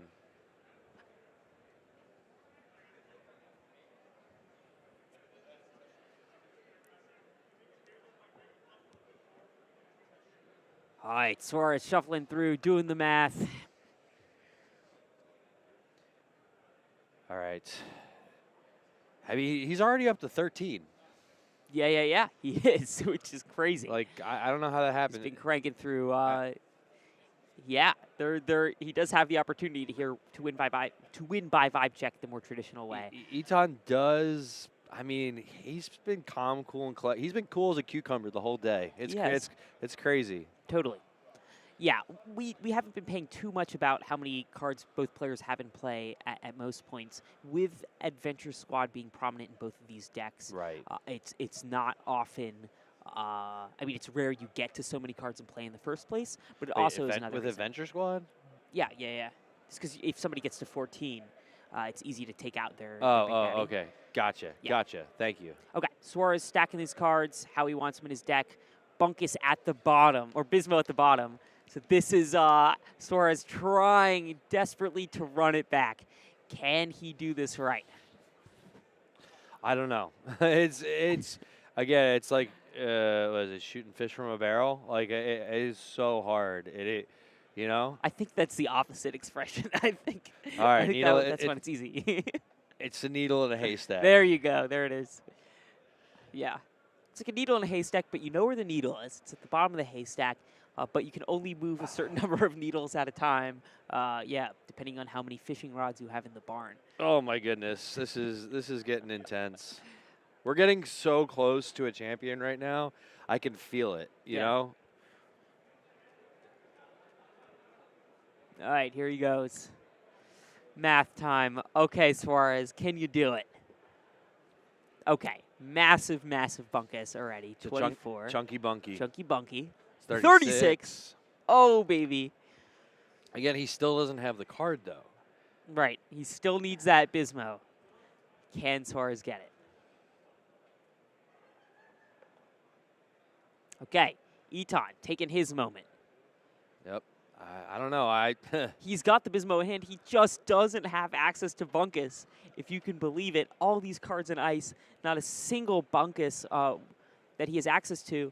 He's going to go for his very final shot, last-ditch effort before Suarez takes his move. Can he hit Bunkus? Oh, he got it. He got 2. Holy cow. Oh, man, this is crazy. Oh, so all of a sudden, Suarez lined up to go, and Eton hits the last piece. I don't know. I think he might have it.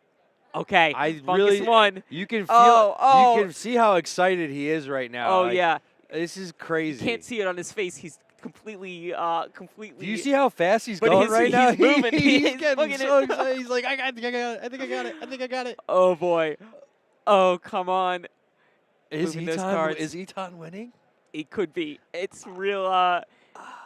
All of a sudden, you can see Suarez kind of deflated in his chair a little bit here. Have the turns tabled.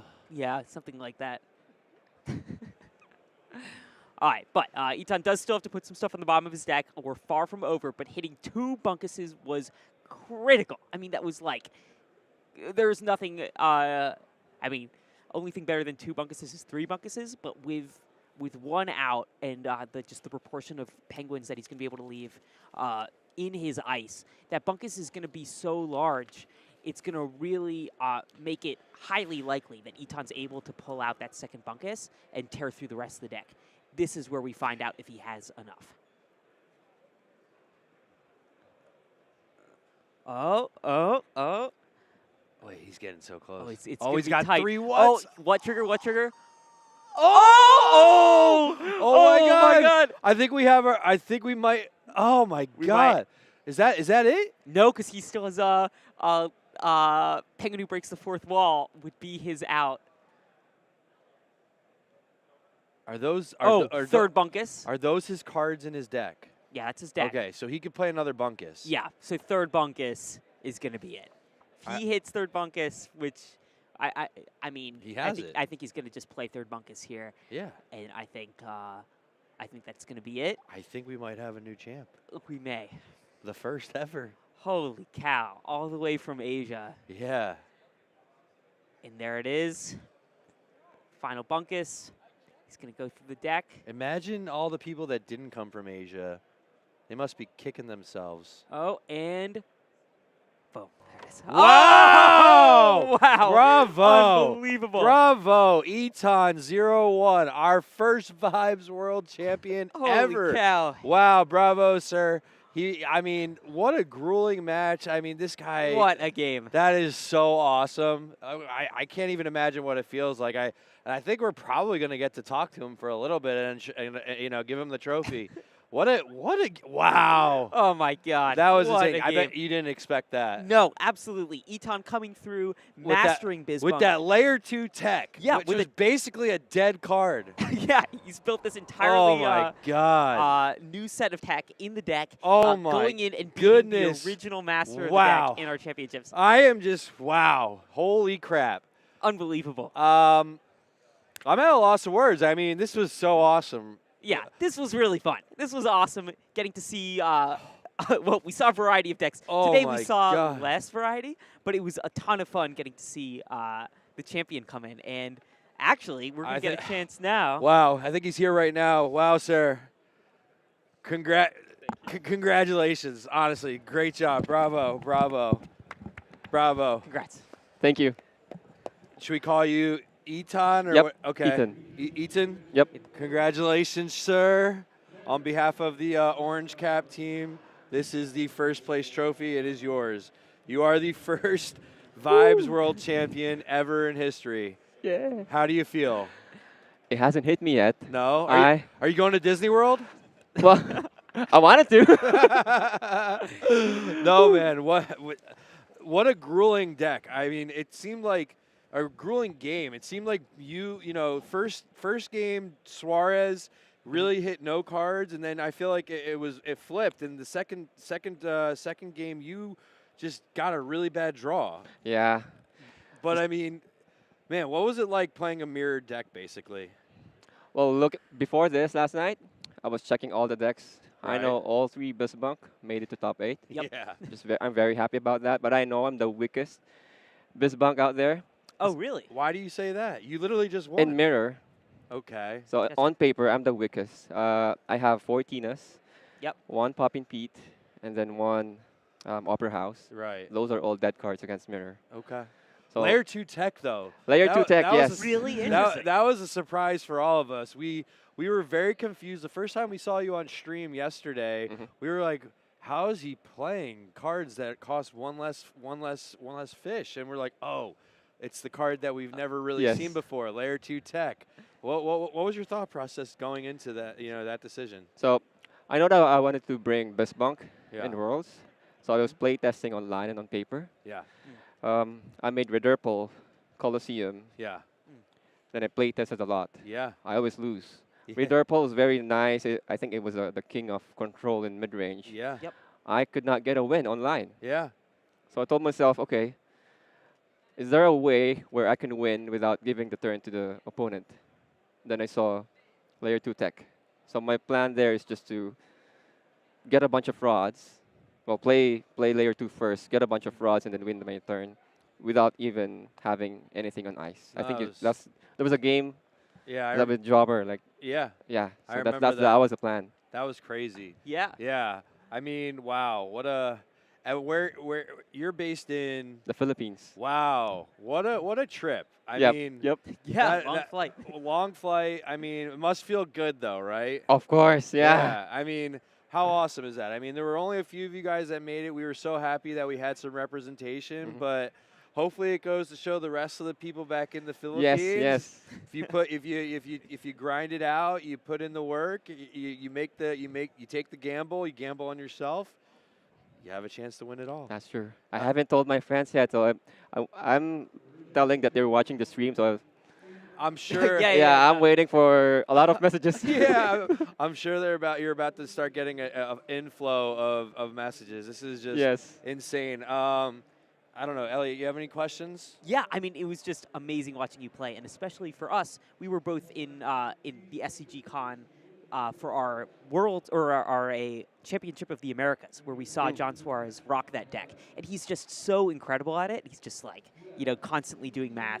And watching you play it, it was amazing. It was like watching you. like the evolved version, like Gen 2 version of the master of that deck. So first off, I just want to congratulate you for Thank your you. incredible Yes. playing. In addition to your really interesting brew changes, Layer 2 Tech, we were especially excited to see it in your first matchup with Suarez. You played it, and then you pop-and-peated your Yep. own your own Layer 2 Tech, which is really, really interesting. And it was just really amazing how you just, Thank you. totally navigated your way through building that whole combo and then executing. So you just did Yeah. an amazing job. Seriously. Thank you. Any thoughts? Final thoughts? Anything you want to say to everybody watching? Yeah, it was a great. It hasn't hit me yet. Yeah. Maybe give me a 5 minutes. I'll Yeah. pass out outside. I'm very happy.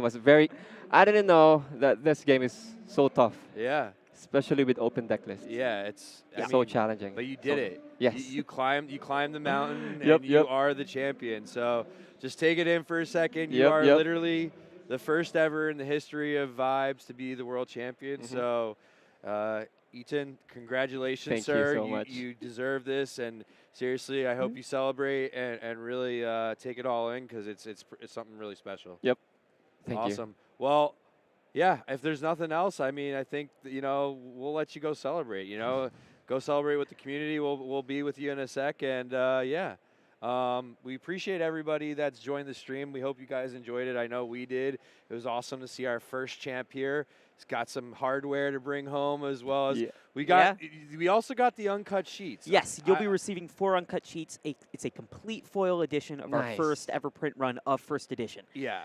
which will be a It's super cool thing Awesome. to have. You're the only person that has that. So literally the only person. So it's hopefully there are a lot of things to remember this moment, but you got those bragging rights, and you got to come back next year to defend it. I think. Oh yes. I think next year, you've already gotten your seat in Worlds, if I'm not mistaken. So you're already qualified for next year. So now you got to defend it. There will be maybe some new meta, but I think the big takeaway is Biz Bunk is king. You know, Bunkus is the king of the castle, and you know, you did a great job. So we appreciate it, and you know, again, everybody, we appreciate you guys tuning in. We hope you all enjoyed yourself, and yeah, until next time, you know, we will see you later. But you know, Sneaker Dad here signing off, along with my partner Elliot, and our first world champion Eaton. Congratulations, sir, and hope everybody has a great night. And yeah, thank you again so much for your time. Have a great one, guys.